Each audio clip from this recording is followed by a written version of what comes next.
बिस्मिल्लाहिर्रहमानिर्रहीम, अस्सलामुअलैकुम। वेलकम करते हैं आपको इस शो में जिसका नाम है रूही एट 10 और मैं हूं आपका मेज़बान तिहामा आज़म।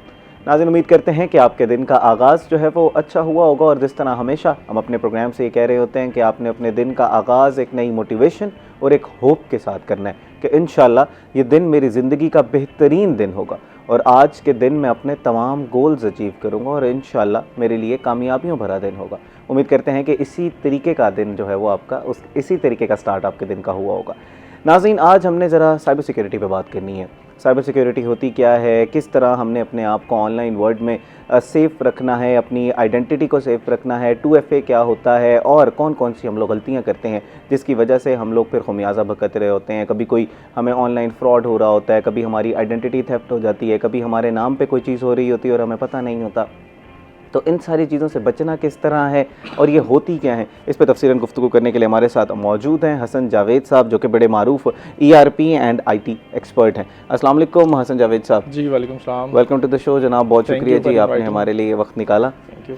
नाज़रीन, इन्हीं के साथ तशरीफ़ रखते हैं रिपोर्टर रूही TV सैयद ज़ुहैब बुखारी साहब, जिनसे हम ज़रा पॉलिटिक्स के ऊपर गुफ्तगू करेंगे। इस वक्त लोकल पॉलिटिक्स में क्या चल रहा है, कुछ सुना में आ रहा है कि बड़े दौरे होने जा रहे हैं मुल्तान में, उनकी क्या तफसीलात हैं और इसके साथ साथ कस्टम और FBR की क्या कार्रवाइयाँ हैं वो भी इनसे जानने की कोशिश करेंगे। अस्सलाम वालेकुम ज़ुहैब बुखारी साहब। वालेकुम सलाम। वेलकम टू द शो जनाब, बहुत शुक्रिया जी आपने वक्त निकाला।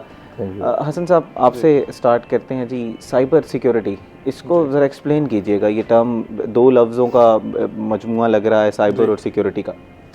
बेसिकली साइबर सिक्योरिटी होती है कि जो डिजिटल अटैक्स होते हैं ना, सर्वर्स पे, सिस्टम्स पे, ऑर्गेनाइजेशन के इंफ्रास्ट्रक्चर पे, इवन पर्सनल लेवल पे अगर हम बात करें तो हमारे मोबाइल्स पे उनको प्रोटेक्ट करना होता है। ये बेसिकली इसकी बेस है साइबर सिक्योरिटी। ठीक, इसमें अगर हम आगे चले जाएं तो इसमें कुछ टूल्स आते हैं, कुछ लेयर्स ऑफ सिक्योरिटी प्रोटोकॉल्स होते हैं जो हम इम्प्लीमेंट कर रहे होते हैं ताकि जो इंट्रूजन है बेसिकली उसको रोका जा सके। इंट्रूजन जो है वो होती है अनऑथराइज्ड एक्सेस, जो किसी भी मकसद के लिए उसमें जो टॉप होते हैं वो फाइनेंशियल क्राइम्स होते हैं, आपकी इंफॉर्मेशन को चोरी करना, आपके सिस्टम्स को डाउन करना, उनकी मेंटेनेंस, उसके मसाइल होते हैं। तो हम उस चीज़ों को इम्प्लीमेंट कर रहे होते हैं, उन टूल्स को, ताकि ये सब कुछ को रोका जा सके। ठीक। अच्छा हसन साहब, जो जहन में हमारे पहले ही आता है कि अगर हमने इन सारी चीज़ों से बचना है तो हम एक अच्छा एंटीवायरस इंस्टॉल कर लेते हैं and then we are good to go, और उसके बाद हमें कुछ भी नहीं होगा, एक अच्छा पेड एंटीवायरस हम लोग इंस्टॉल कर लें। ये काफ़ी होता है एंटीवायरस इंस्टॉल करना? नहीं, ये काफ़ी नहीं होता है। बेसिकली डिजिटल एटिकेट्स एक टर्म होती है, तो उसका जो है ना वो हमें बहुत सारे लोगों को नहीं पता होता। हम टेक्नोलॉजी को यूज़ तो कर रहे होते हैं बट हम उसके साथ जुड़े हुए जो रिस्क्स होते हैं उनको कभी भी आइडेंटिफाई नहीं कर पाते कि वो रिस्क्स कौन से हैं। आजकल के दौर में लोग बड़ी खुशी से जो है ना वो मोबाइल ले लेते हैं। नॉर्मली हम टर्म भी यूज़ करते हैं टच वाला मोबाइल, तो उसको ले लेते हैं, बट उसके साथ हम क्या गलतियाँ करते हैं वो हमें तब पता चलता है जब हमारे से साथ कुछ ना कुछ हो जाता है। ठीक है, तो अलोन एंटीवायरस इवन मोबाइल में इवन उसमें कारगर साबित नहीं होता अनलेस कि आप जो डिजिटल एटिकेट्स हैं उसको फॉलो नहीं करते। अच्छा, वो डिजिटल एटिकेट्स क्या हैं, ज़रा पॉइंट्स पे पॉइंट्स बताइएगा। डिजिटल एटिकेट्स में सबसे पहले आता है मेन आपका इंफॉर्मेशन सिक्योरिटी। आप किसी भी वेबसाइट पे, किसी भी प्लेटफॉर्म पे जब अकाउंट बनाते हैं तो उसमें आपको नॉर्मली आ रहा होता है terms and services, privacy policy आ रहा होता है, जिसको हम बगैर पढ़े जो है ना वो चेक कर देते हैं। वो इन्फॉर्मेशन बहुत ज़रूरी होती है क्योंकि वो आपका और उस सर्विस प्रोवाइडर के दरमियान एक एग्रीमेंट हो रहा होता है। उसमें वो आपको बता रहा होता है कि मैं आपकी जो इन्फॉर्मेशन है जो आप मुझे देंगे, इसमें से कौन सी इन्फॉर्मेशन मैं कहाँ यूज़ करूँगा। ठीक है, तो आप उस जब चेक बॉक्स पे क्लिक करते हैं तो आप उससे एग्री करते हैं कि जी हमारे name, mobile number, email address आप किसी भी मकसद के लिए यूज़ कर सकते हैं। तो वो पढ़ना बहुत ज़रूरी है। अनलेस आप वो पढ़ें आपको अंदाज़ा भी नहीं होगा कि वो इन्फॉर्मेशन कहाँ जा सकती है। यूजुअली वो तो कुछ 10-12 पेज होते हैं और अगर वो गेम भी आप इंस्टॉल कर रहे होते हैं तो उसके अंदर भी वो उसके अंदर भी होता है जी। तो 10-12 पेज पहले इंसान को पढ़ने चाहिए या उसका कोई तरीका है, हम चैट बोर्ड पर डाल के उसको समराइज़ करके पढ़ सकते हैं कि व्हाट इज़ ही आस्किंग? बिल्कुल, आप समराइज़ कर सकते हैं, उसको कॉपी करके आप पेस्ट कर सकते हैं ChatGPT पे, किसी भी प्लेटफॉर्म पे, वो आपको उसका क्रैक्स निकाल के दे देगा तो आपको पता चलेगा। बट वो पढ़ना बहुत ज़रूरी है, उसको आप इग्नोर नहीं कर सकते। अच्छा, और यूजुअली किस तरह के हादसात हो जाते हैं अगर आप कोई लेजिटिमेट भी अगर बंदा कोई ऐप डाउनलोड कर लेता है, फॉर एग्जांपल जो हमारे बड़े प्लेटफॉर्म्स हैं उनके भी तो टर्म्स ऑफ सर्विसेज होते हैं ना, वो भी तो हम पढ़े बगैर कर लेते हैं। कहा जाता है कि अगर आप कोई लेजिटिमेट ऐप जो बड़ी ऐप है उसको बगैर पढ़े भी करें तो ठीक है, इट इज़ सेफ। नहीं, उसमें सेफ की बात नहीं। देखिए, दो चीज़ें हैं ना, एक ये है कि आपने अपनी इन्फॉर्मेशन को प्रोटेक्ट करना है, ठीक है। और दूसरा है कि आपने अपनी इंफॉर्मेशन को लीक होने से बचाना है, ठीक है। अब इंफॉर्मेशन प्रोटेक्शन में आपको ये देखना है कि जिस ऐप को आप ये सर्विसेज दे रहे हैं या आप उसे उसको यूज़ कर रहे हैं, वो उस इंफॉर्मेशन का क्या करेगा, ठीक है, वो देखना बहुत ज़रूरी है। इवन आजकल क्या होता है, आजकल जब आप अकाउंट्स बनाते हैं ना किसी भी वेबसाइट पे, तो नॉर्मली ना नीचे वो सर्विस देता है कि आप थ्रू गूगल भी अकाउंट बना लें, ठीक है। जब आप उस पर क्लिक करते हैं ना, तो गूगल आपसे पहले पूछता है कि ये कंपनी है, ये आपके अकाउंट पे एक्सेस ये चीज़ें मांग रही है, बिल्कुल, और मैं आपको उसको एक्सेस दूं। अगर आप उसको देखें तो उसके नीचे एक और आ रहा होता है डिटेल का, अगर आप डिटेल पे क्लिक करेंगे तो वो आपको बताएगा कि ये मेरे से आपका नेम मांग रहा है, हाँ, परमिशंस मांग रहा है, आपका ईमेल आईडी मांग रहा है और आपका मोबाइल नंबर मांग रहा है या व्हाट्सएवर जो इन्फॉर्मेशन। तो आप उसमें से भी देख सकते हैं कि कौन कौन सी इन्फॉर्मेशन मेरी वहाँ पे जा रही है, ठीक। तो बेसिकली उस जगह उस चीज़ को ब्लॉक करना होता है, ठीक है। अच्छा, ये तो हो गई ना कि हमने टर्म्स ऑफ सर्विसेज पढ़ने हैं, उसके अलावा हम लोग कौन सी चीज़ें गलतियाँ कर रहे होते हैं एटिकेट्स में, जो डिजिटल एटिकेट्स के? हाँ जी, उसके अलावा हम बहुत बड़ी गलती करते हैं पासवर्ड्स पे, ठीक है। नॉर्मली पासवर्ड्स में होता ये है कि हम जो है ना उसके जो एक और चीज़ होती है, पासवर्ड की जो पॉलिसी दी होती है वेबसाइट पे या ऐप पे, वो भी पढ़ना बहुत ज़रूरी होती है कि उनकी अपनी पासवर्ड पॉलिसी क्या है, ठीक है। फिर दूसरी चीज़ होती है कि हमें खुद से देखना होता है कि हम जो पासवर्ड रख रहे हैं वो किस तरह के रख रहे हैं। नॉर्मली लोग क्या करते हैं, नॉर्मली लोग रखते हैं डेट ऑफ बर्थ, ठीक है, किसी कंपनी की joining date, place of birth, सही है, वो इजीली गेसेबल होती है। मतलब अगर आपने डेट ऑफ बर्थ रखी है तो किसी बंदे के पास आपके CNIC की कॉपी है, हाँ, तो उसको पता है, तो आपके पास पासवर्ड उसका चला गया, ठीक है। अब इस इंफॉर्मेशन को देखना होता है कि आप जो अकाउंट बना रहे हैं मुख्तलिफ या ऐप्स पे, उसके अंदर आपको सेम पासवर्ड नहीं रखना है, पहली बात तो ये, ठीक है। दूसरी बात ये है कि आपका पासवर्ड लॉन्ग हो, उसमें स्पेशल कैरेक्टर्स हों और वो इजीली गेसेबल ना हो, सही। और तीसरी एक सबसे इम्पॉर्टेंट चीज़ वो ये कि आपने पासवर्ड अपना किसी भी ब्राउज़र पे सेव नहीं करना। हाँ, ये बहुत बड़ी गलती होती है, सेशन हैक हो जाता है। हाँ जी, अब वो सेशन देखिए, इसके ना काफ़ी तरीके होते हैं। बेसिकली अगर आपका पासवर्ड कहीं पे सेव है ना, तो ऐसा नहीं कोई इनक्रिप्टेड फॉर्म में होता है, आप उसको क्लिक करें ना, आप देख भी सकते हैं, हाँ, सही है। अब उसमें यह है कि अगर आपका सिस्टम या आपका मोबाइल कॉम्प्रोमाइज़ हो जाता है, कॉम्प्रोमाइज़ से मुराद ये कि कोई और बंदा उसके किसी भी तरह से एक्सेस ले सकता है। मिसाल के तौर पे आपने पिन नहीं लगाया हुआ, हाँ, ठीक है, आपने वो मोबाइल पे पिन नहीं लगाया हुआ, आप रखते हैं और आप बाहर जाते हैं और कोई आपका दोस्त है इवन वो भी खोल के ब्राउज़र से आपके सारे पासवर्ड देख सकता है, सही। तो एक होता है कि इंफॉर्मेशन को जो है वो चोरी करना, और एक होता है कि आपने इंफॉर्मेशन इतनी एक्सेसिबल, इजी एक्सेसिबल बना दी अगले बंदे के लिए कि उसको देखते ले लेगा। फॉर एग्जांपल हमारा जब नया सोशल मीडिया आया था तो कहा जाता था कि भाई वो ब्लॉग्स में आप अपनी पूरी डिटेल ना लिखें कि हम लोग कहाँ जा रहे हैं, क्या खा रहे हैं, किससे बात कर रहे हैं, तो अपने एक डिजिटल ट्रेल थोड़ी सी एनोनिमिटी रखे चलें ताकि वो बिल्कुल चलें, और अपने गिर्द जो है ना वो प्राइवेसी का एक सर्कल बनाएं कि आपने कौन सी इंफॉर्मेशन पोस्ट करनी है और कौन सी नहीं करनी। प्राइवेसी सर्कल बहुत ज़रूरी होता है कि एक बंदे की प्राइवेट लाइफ भी कोई चीज़ होती है, उससे आगे अगर आप शेयर करना चाहते हो ना, बिल्कुल ठीक है। अच्छा, एक तो हमने पढ़ लिया टर्म्स ऑफ सर्विसेज, एक हमने पढ़ लिया कि आपने अपनी कोई इन्फॉर्मेशन जो है वो इस तरह की शेयर नहीं करनी है, अगर करनी है तो उसको बड़ा प्रोटेक्टिव करना है। थर्ड, कोई और चीज़ एटिकेट्स में, डिजिटल एटिकेट्स में जो आप ऐड करना चाहें? हाँ जी, वो आपकी पर्सनल इन्फॉर्मेशन की एक्सेस होती है, जो भी मैंने आपको थोड़ी सी बता भी दी है, ठीक है, कि आप किसी, लेट्स सपोज आपने किसी ऐप से किसी पे अकाउंट बनाया है, तो आप उसको क्या कहेंगे कि जो पब्लिक इन्फॉर्मेशन है क्या वो पब्लिक होगी कि नहीं, मतलब मेरी कितनी इन्फॉर्मेशन पब्लिक होगी। मिसाल के तौर पर अगर मैं सोशल मीडिया की बात करूँ, फेसबुक की बात करूँ, तो क्या मेरे फ्रेंड्स पब्लिक होंगे, क्या मेरी सारी पोस्ट पब्लिक होंगी, क्या मेरा प्रोफाइल पब्लिक होगा। ये है कि जो इन्फॉर्मेशन आप उसको दे चुके हैं उस पर प्राइवेसी लगाना। एक तो वो है कि जो आप इन्फॉर्मेशन दे रहे हैं उस कंपनी को या उस ऐप वाले को ना, ऐप सर्वर को, वो इन्फॉर्मेशन एक अलग है। फिर उसी इन्फॉर्मेशन को आप कितना पब्लिक करना चाहते हैं वो एक अलग चीज़ है, बहुत इंपॉर्टेंट होती है। सही। इसमें बहुत लंबी लिस्ट है, इसमें स्कैम्स किस तरह होते हैं, बहुत इजीली हो सकते हैं। अगर आपके प्रोफाइल पिक्चर प्रोटेक्टेड नहीं है इवन आपके फ्रेंड्स जो हैं वो आपके शो हो रहे हैं, तो बहुत आसान है कि मैं आपकी किसी एक दोस्त का प्रोफाइल उठाऊं और उसकी प्रोफाइल पिक्चर का स्क्रीनशॉट लूँ और मैं उसी तरह का एक अकाउंट बनाऊँ, और मैं आपके बाकी दोस्तों को सेंड करूँ और फिर मैं कहूँ कि जी मुझे पैसे चाहिए, मुझे, वो बड़ी लंबी लिस्ट है। तो बहुत सारी एक्टिविटीज़ होती है। तो हमें बेसिकली हम सोशल मीडिया और बाकी ऐप्स यूज़ तो करते हैं, बट वो जो डिजिटल एटिकेट्स होते हैं ना, वो हम ध्यान में नहीं रखते। अच्छा हसन साहब, इसमें एक और चीज़ के ऊपर भी डालिएगा, जो पॉपअप्स आ रहे होते हैं जी। उस पर भी लोग जो है वो क्लिक करके कोई ऐप Yes, डाउनलोड कर लेते हैं, yes. मालवेयर फिर आपके कंप्यूटर में चला जाता है। बिल्कुल बिल्कुल। अच्छा ये जो टेक्निक्स होती है ना, ये बेसिकली वो टेक्निक्स होती हैं जिसमें आपके सिस्टम की एक्सेस ली जाती है। अब जब सिस्टम की एक्सेस या तो आप फिजिकली लेंगे या आप किसी तरह रिमोट वे में लेंगे। अगर आप रिमोट वे में लेंगे तो उसमें ये होगा कि आपको कोई ना कोई एक्शन परफॉर्म करना होगा, कोई चीज़ इंस्टॉल करनी पड़ेगी, तभी वो आपके सिस्टम की एक्सेस होगी। सही है।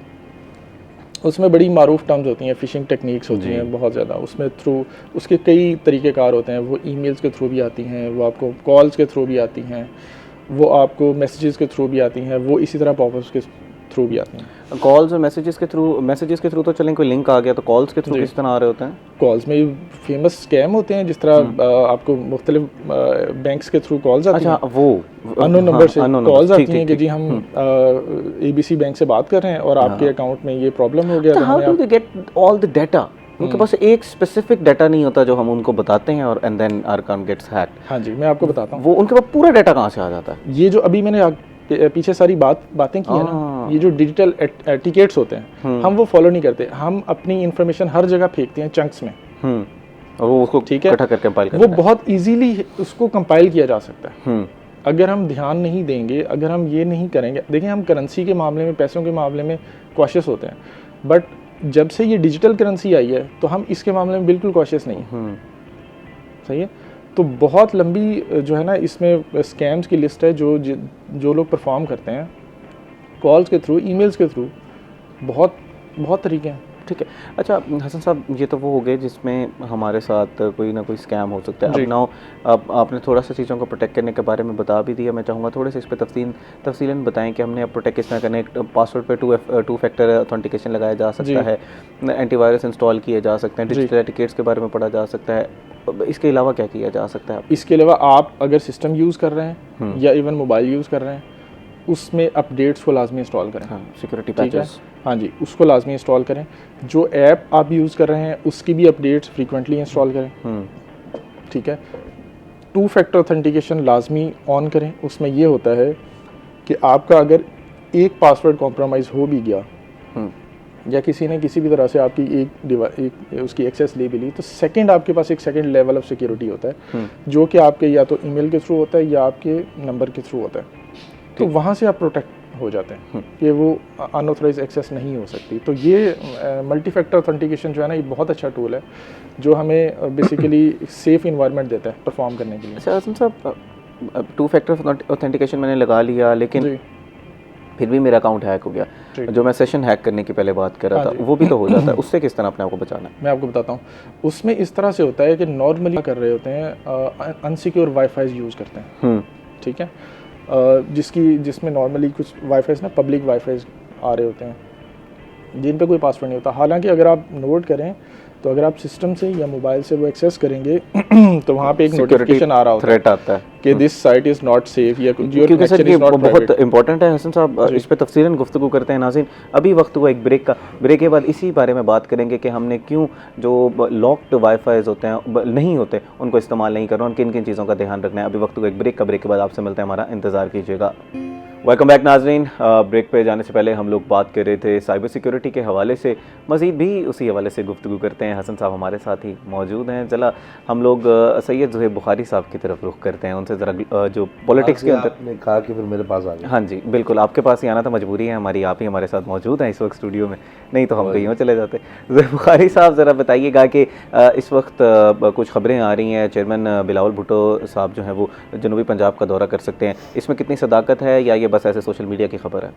नहीं, ये हमने खुद ही ब्रेक किया। अच्छा। इसको chairman Pakistan Peoples Party Bilawal Bhutto Zardari sahab का जो विज़िट है साउथ पंजाब का, वो एक्सपेक्टेड है। आइंदा कोई मैं समझता हूँ कि कपल ऑफ वीक्स में कुछ भी डेवलपमेंट जो है वो उनके विज़िट के हवाले से हो सकती है। वो मुल्तान डिवीज़न, भावलपुर डिवीज़न और DG खान जो है वो जाएंगे। और कुछ क्योंकि यहाँ पर बड़े रहनुमाओं की कोई फौतगी भी जो है वो हुई है, तो वो बिलावल भुट्टो जरदारी साहब जो है वो वहाँ पर उनके रिहाइश गाह पर फातिहा खाने के लिए भी जाएंगे। उसके साथ साथ जो डिज़ाइन जो ज़राए मुझ तक ये खबरें पहुँची हैं कि वो फिर बिलावल हाउस भी क़याम करेंगे और भावलपुर डिवीज़न भी जाएंगे और वहाँ पर मुल्तान में पार्टी कारकुनों से मुलाकातें भी करेंगे। उम्मीद है कि एक बड़े प्रोजेक्ट का इफ्तिताह भी जो है वो बिलावल भुट्टो जरदारी साहब मुल्तान में जो है वो कर सकते हैं। कौन सा बड़े प्रोजेक्ट का इफ्तिताह किया किसी भी कोई भी लेकर जो है वो आ सकते हैं। जाहिर सी बात है अभी तक चीज़ें फाइनलाइज नहीं हुई, लेकिन ये कुछ सोर्स न्यूज़ है। उसके साथ साथ बिलावल भुट्टो जरदारी साहब मुल्तान बार के वफूद से मुलाकात कर सकते हैं। मुल्तान चैम्बर ने भी उनको लिखा हुआ है मुलाकात के लिए, तो उम्मीद है कि इस विज़िट में बिलावल भुट्टो जरदारी साहब। अच्छा, जो पीपल्स पार्टी के पॉलिटिकली कुछ मसाइल चल रहे थे, अली कासिम गिलानी साहब भी हमारे साथ प्रोग्राम में तशरीफ़ लाए। पीपी 214 के ख़ास तौर पर बहुत से लोग जो हैं वो छोड़ कर नून लीग में शमूलियत इख्तियार कर रहे हैं, उस हवाले से तो नहीं आ रहे बिलावल साहब? वो तो बहुत छोटी सी चीज़ है, वो तो अली कासिम गिलानी साहब खुद ही उस चीज़ को जो है वो टैकल कर लेंगे। लेकिन बिलावल भुट्टो जरदारी साहब लास्ट टाइम जो है वो फ्लड के दिनों में मुल्तान आए थे, और वो जो है वो गालिबन 2 दिन मुल्तान में जो है वो रहे भी सही, और उन्होंने यहाँ पर विजिट भी किया था बिलावल भुट्टो जरदारी साहब ने। तो उसके बाद अब वो उनका शेड्यूल अभी मैच्योर नहीं हुआ शेड्यूल उनका, लेकिन होप्स हो कि 10-12 दिन के अंदर अंदर उनका कोई प्लान जो है वो बन जाएगा, और उसके बाद वो फिर मुल्तान आएंगे। और साउथ पंजाब में पाकिस्तान पीपल्स पार्टी के पास अक्सरियत तो है, यहाँ पर पाकिस्तान पीपल्स पार्टी का बड़ा वर्क भी है, लेकिन सबसे ज़्यादा जो आवाज़ है जनूबी पंजाब सूबे की, वो भी पाकिस्तान पीपल्स पार्टी ने जो है वो हमेशा से उजागर की है।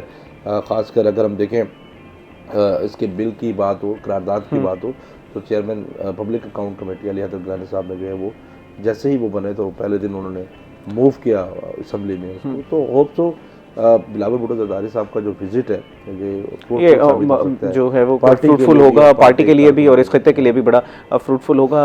ज़ोहैब बुखारी साहब, थोड़ी सी इंटरनेशनल पॉलिटिक्स की तरफ चलते हैं। ट्रंप साहब ने बात हो रही थी कि सेकंड राउंड ऑफ निगोसिएशंस हो सकते हैं, उसमें जनरल आसिम मुनीर साहब की बड़ी तारीफ़ की है कि बड़े अच्छे स्टेट्समैन हैं। पहले जो फॉक्स न्यूज़ के गालिबन जो उनके जर्नलिस्ट थे उनके साथ बात हो रही थी, उन्होंने कहा कि नहीं अभी हम लोग किसी मिडिल ग्राउंड पर जाएंगे, फिर चेंज हुआ, फिर उन्होंने कहा नहीं हम लोग जो है वो पाकिस्तान में ही निगोसिएशन कर सकते हैं, आप वहीं पर हैं। गालिबन नाज़रीन मैं नाम गलत लेके हूँ, नाम गलत हो सकता है, लेकिन ये स्टोरी इसी तरह ही है कि 1-1.5 मिनट में ऐसा क्या तब्दील हुआ जिसमें उन्होंने आसिम मुनीर साहब की भी तारीफ़ की और इंदिया दिया कि हम पाकिस्तान ही जाकर निगोसिएशन कर सकते हैं। देखें, ये इस वक्त पाकिस्तान के लिए बहुत गुड न्यूज़ है, और आइंदा चंद घंटों में मैं समझता हूँ कि एक बड़ी डेवलपमेंट और भी होने जा रही है, क्योंकि ट्रंप की जो लास्ट स्टेटमेंट थी, जो कल की स्टेटमेंट थी, उन्होंने जिस तरीके से पाकिस्तान और ख़ासकर field marshal general Asim Munir के हवाले से जो बात की वो बड़ी अहम है, और ट्रंप की उस तरीके से तारीफ़ करना ये पाकिस्तान की एक बड़ी सफारती कामयाबी भी है। और जिस तरीके से ईरान और अमेरिका के दरमियान पाकिस्तान ने जिस तरीके से सालसी का किरदार अदा किया, उसमें उसकी कोई मिसाल जो है वो नहीं मिलती। तो यही एक्सपेक्ट किया जा रहा था कि जो राउंड 2 है वो होगा, लेकिन जब उसके मकाम की बात आई तो फिर ट्रंप ने भी बड़ा बिल्कुल दुरुस्त कहा कि उस ममालिक का ताल्लुक ही नहीं है, क्योंकि मशरिक़ वस्ता का प्लान कर रहे थे कि वहाँ उस किसी ममालिक में चले जाते हैं। तो उन्होंने कहा कि पाकिस्तान के अलावा कोई मुल्क हमें इस वक्त सेफ जो है वो नज़र नहीं आ रहा। तो ईरान ने भी उस पर इत्तेफाक किया और अमेरिका ने भी उस पर इत्तेफाक किया। अब ये है कि डेलीगेशन में कौन कौन आ सकता है, क्योंकि एक्सपेक्ट किया जा रहा है कि जो जुमेरात या जुम्मे तक ये जो है वो कुछ डेवलपमेंट हो सकती है। So prime minister of Pakistan जनाब शहबाज शरीफ साहब अब से कुछ ही देर के बाद सऊदी अरब जो है वो रवाना हो जाएंगे, और बड़ी अहम मुलाकात के लिए वो वहाँ पर जो है वो जाएंगे, मुलाकात करेंगे, और कुछ चीज़ें वहाँ से भी वो कलेक्ट करके लाएंगे, कुछ इन्फॉर्मेशन लाएंगे, क्योंकि ये ट्रंप ने कहा है कि मैं जंगबंदी में तोसी के उसमें नहीं हूँ, लेकिन मैं चाहता हूँ कि ये एक मुआहदे की सूरत में जो है वो चीज़ ख़त्म हो। और क्योंकि बहुत सारी चीज़ें तो हो चुकी थी मुआहदे में, जो दो तीन चीज़ें ऐसी थी जिस पर डेडलॉक बरकरार था, उसमें तो एक अबनाए हरमज़ था, और जो हथियार थे जो वो बनाए जा रहे थे एटमी हथियार, उस पर अमेरिका को जो है वो शदीद तहफ़्फ़ुज़ात थे। तो होप्स हो कि सेकेंड राउंड में ये चीज़ें भी जो है वो होपफुल इसलिए रहा जा सकता है क्योंकि अब्बास अराग़ची साहब ने ट्वीट जब किया तो उन्होंने उसमें लिखा कि हम लोग बिल्कुल MOU के करीब थे, हम लोग साइन करने वाले थे, लेकिन उसी टाइम पर हमें जो है वो JD वैंस साहब की तरफ से जरा वो चले गए। लेकिन उस पर इससे यही अंदाज़ा लगाया जा सकता है कि वो बिल्कुल करीब थे जिस पर निगोसिएशंस अभी भी हो सकती हैं, और वो जो ट्रूस पीरियड से पहले हम तवक्को रख रहे हैं कि शायद इसको एक्सटेंड कर दिया जाएगा या मुकम्मल, उम्मीद तो यही है कि मुकम्मल हम लोग जो है वो मुस्तहकम अमन की तरफ जाएंगे इंशाल्लाह, और पाकिस्तान उसको लीड कर रहा है। स्टेटमेंट है कि हम मुआहदे को तरजीह दे रहे हैं, क्योंकि जंग बंदी तो एक ये है कि आप उसमें तोसी क्या मतलब कि आप जीरो परफॉर्मेंस पे खड़े, तो मुआहदे को ट्रंप भी जो है वो तरजीह दे रहा है। तो उम्मीद है जो सेकंड राउंड है वो नतीजा खेज होगा इंशाल्लाह। और रिजल्ट्स अच्छे आएंगे। प्राइम मिनिस्टर साहब का आज का जो दौरा है वो आपसे कुछ देर के बाद जो है वो रवाना हो जाएंगे सऊदी अरब के लिए, तो वो वहाँ से भी कुछ अच्छी खबरें जो हैं वो लाएंगे। जाहिर सी बात है, आप सऊदी अरब को उससे नहीं निकाल सकते, उसको भी आपने जो है वो डायरेक्टली इन्वॉल्व है। तो hope so next 24 to 48 hours much important for this world and hope so we'll get the peace ना सिर्फ and इन दो तीन Pakistan ममालिक is के लिए, leading that। दुनिया के लिए ये इम्पोर्टेंट है और ये अहम है, क्योंकि ये एक वर्ल्ड वाइड इशू है। बिल्कुल। तो इससे देखें अब राय हरमज हो गया या और बाकी मामला हो गए, तो एक अजीब सी सूरत हाल जो पैदा हो गई। लेकिन सबसे अच्छी चीज़ जो पाकिस्तान का इमेज बिल्ड हुआ है, सॉफ्ट इमेज बिल्ड हुआ। देखें पहले पाकिस्तान के पासपोर्ट की कोई मेरा नहीं ख्याल में कोई वो होती थी, अब तो जो जर्नलिस्ट आ रहे हैं बाहर मुल्क से तो वो बड़े उसको ऑनर के साथ जो है वो शेयर कर रहे हैं कि हमारे पास पाकिस्तान का पासपोर्ट है और हम पाकिस्तान जो है वो जा रहे हैं। तो ये पाकिस्तान के लिए एक बड़े प्राइड से मोमेंट्स हैं और credit goes to field marshal Asim Munir and prime minister Pakistan Shahbaz Sharif साहब। बिल्कुल जी। और इन हालात में अगर हमारी क़यादत की, जिस तरह हम लोकल भी बात कर रहे थे, अगर कोई नहीं तारीफ़ करता तो फिर वो नहायत ही एक कंजूस शख्स है। इस वक्त तारीफ़ जो है वो बनती है और डिप्लोमेटिक फ्रंट में हमने बहुत विंस पे विंस अब अचीव कर रहे हैं और इंशाल्लाह ये जो अमन होगा, देर पामन होगा, उसमें पाकिस्तान का एक कलीदी किरदार होगा जो पाकिस्तान अपना अदा कर रहा है। जब हम पे कोई हमला करता है उसका जवाब देना भी हम जानते हैं और अमन के लिए जब बात आती है उसको लीड करना भी हम जानते हैं। ये तो तारीख में लिखा गया ना कि तीसरी जंग अजीम को रोकने में पाकिस्तान का जो बिल्कुल है बिल्कुल। अच्छा जनाब वज़ीर आला साहिबा के कुछ बयानात की तरफ आ जाते हैं। मानसून से पहले वो चाह रही हैं कि जी ये जो सीवरेज का एक निज़ाम है, कुछ फ़ंड्स भी मुख्तस किए गए थे, उस निज़ाम को थोड़ा बेहतर कर लिया जाए। कुछ बारिशें का सीज़न स्टार्ट होने वाला है, उसके बारे में ज़रा बताइएगा कि एक तो वो कहाँ तक पहुँचा, जो फ़ंड्स मुख्तस किए गए थे उनका क्या बना, अभी तक कहाँ तक पहुँचे और कितने आने वाले दिनों में प्रोजेक्ट्स कंप्लीट हो जाएंगे। अच्छा, कल मुल्तान में भी इसका इजलास हुआ है, मेरे पास वो फिगर नहीं है गालबन कि कितना फंड जो है वो मुख्तस किया गया है। बिलाल यासीन साहब जो मिनिस्टर हैं पंजाब के, वो आए हुए थे और ख़ासकर वासा के हवाले से जो है वो उन्होंने कुछ विज़िट्स भी किए जहाँ पर काम हो रहा था। और इस पर क्योंकि मानसून करीब है तो वज़ीर आला साहिबा चाहती हैं कि शहर डूबे ना, शहर बचे। ड्रेनेज के जो मसाइल हैं उन्होंने डेडलाइन दिया कि जून तक इसको हल कर लिया जाए। तो इंतज़ामिया जो है वो अब उसी काम पर लगी हुई है क्योंकि इस वक्त मुल्तान शहर में सबसे बड़ा सीवरेज का वासा का मसला है और क्योंकि पुराना शहर है और पुराना सिस्टम जो है वो सीवरेज का इंस्टॉल है। और सबसे बड़ा मसला भी जो है वो इस वक्त सीवरेज का। होप्स हो कि जिस तरह चीफ मिनिस्टर साहिबा काम कर रही हैं मुल्तान शहर की डेवलपमेंट के हवाले से या पंजाब की डेवलपमेंट के हवाले से, वो पाकिस्तान अपना पंजाब के लोगों के लिए ये बड़ा एक अहम किरदार है। तो जहाँ पर जो मतलब जिस चीज़ की तारीफ़ बनती है उसकी तारीफ़ जो है वो करनी चाहिए। जहाँ पर कुछ है उसको हम हमेशा उजागर भी करते हैं, लेकिन इस वक्त हम देखते हैं कि जहाँ मेजर इश्यूज़ हैं ड्रेनेज के हवाले से, जहाँ हो सकता है कि यहाँ पर बारिश का पानी ज़्यादा खड़ा हो सकता है या जहाँ पर शहर की सीवरेज को कोई चीज़ डिस्टर्ब कर रही है, तो वहाँ पर मैंने देख रहा हूँ कि चीज़ मशीनरी फंक्शनल है, खुदाई का सिलसिला वहाँ पर जारी है और डेवलपमेंट काम भी हो रहा है। क्योंकि चीफ मिनिस्टर साहिबा ने जो डेडलाइन दी है तो फिर वो डेडलाइन की रिपोर्ट जो है वो गाय बगाए अच्छा बुखारी साहब जी बताइएगा कि कौन कौन से जो है वो नई सीवरेज लाइन डाली जा रही है या पुरानी को रिपेयर किया जा रहा है या तमाम सीवरेज लाइन जो है वो नई डाली जा रही है, प्रोजेक्ट्स में क्या क्या है? जैसे डेलीगेट रोड है वहाँ पर मतलब शाह महमूद कुरैशी साहब के घर है, उसके बिल्कुल आगे से वो सीवरेज लाइन जो है वो इंतहाई जो है वो रफ़ हो गई थी। अभी जब हम ईद की नमाज के लिए गए तो चेयरमैन सेनेट यूसुफ रज़ा गिलानी साहब भी उसी सीवरेज के पानी से उनका काफ़िला जो है वो वहाँ से गुजरा था। इसके अलावा निश्तर जो हमारा बंद यूनिट है उसके बिल्कुल सामने जो है वहाँ पर भी सीवरेज लाइन जो है वो डल रही है।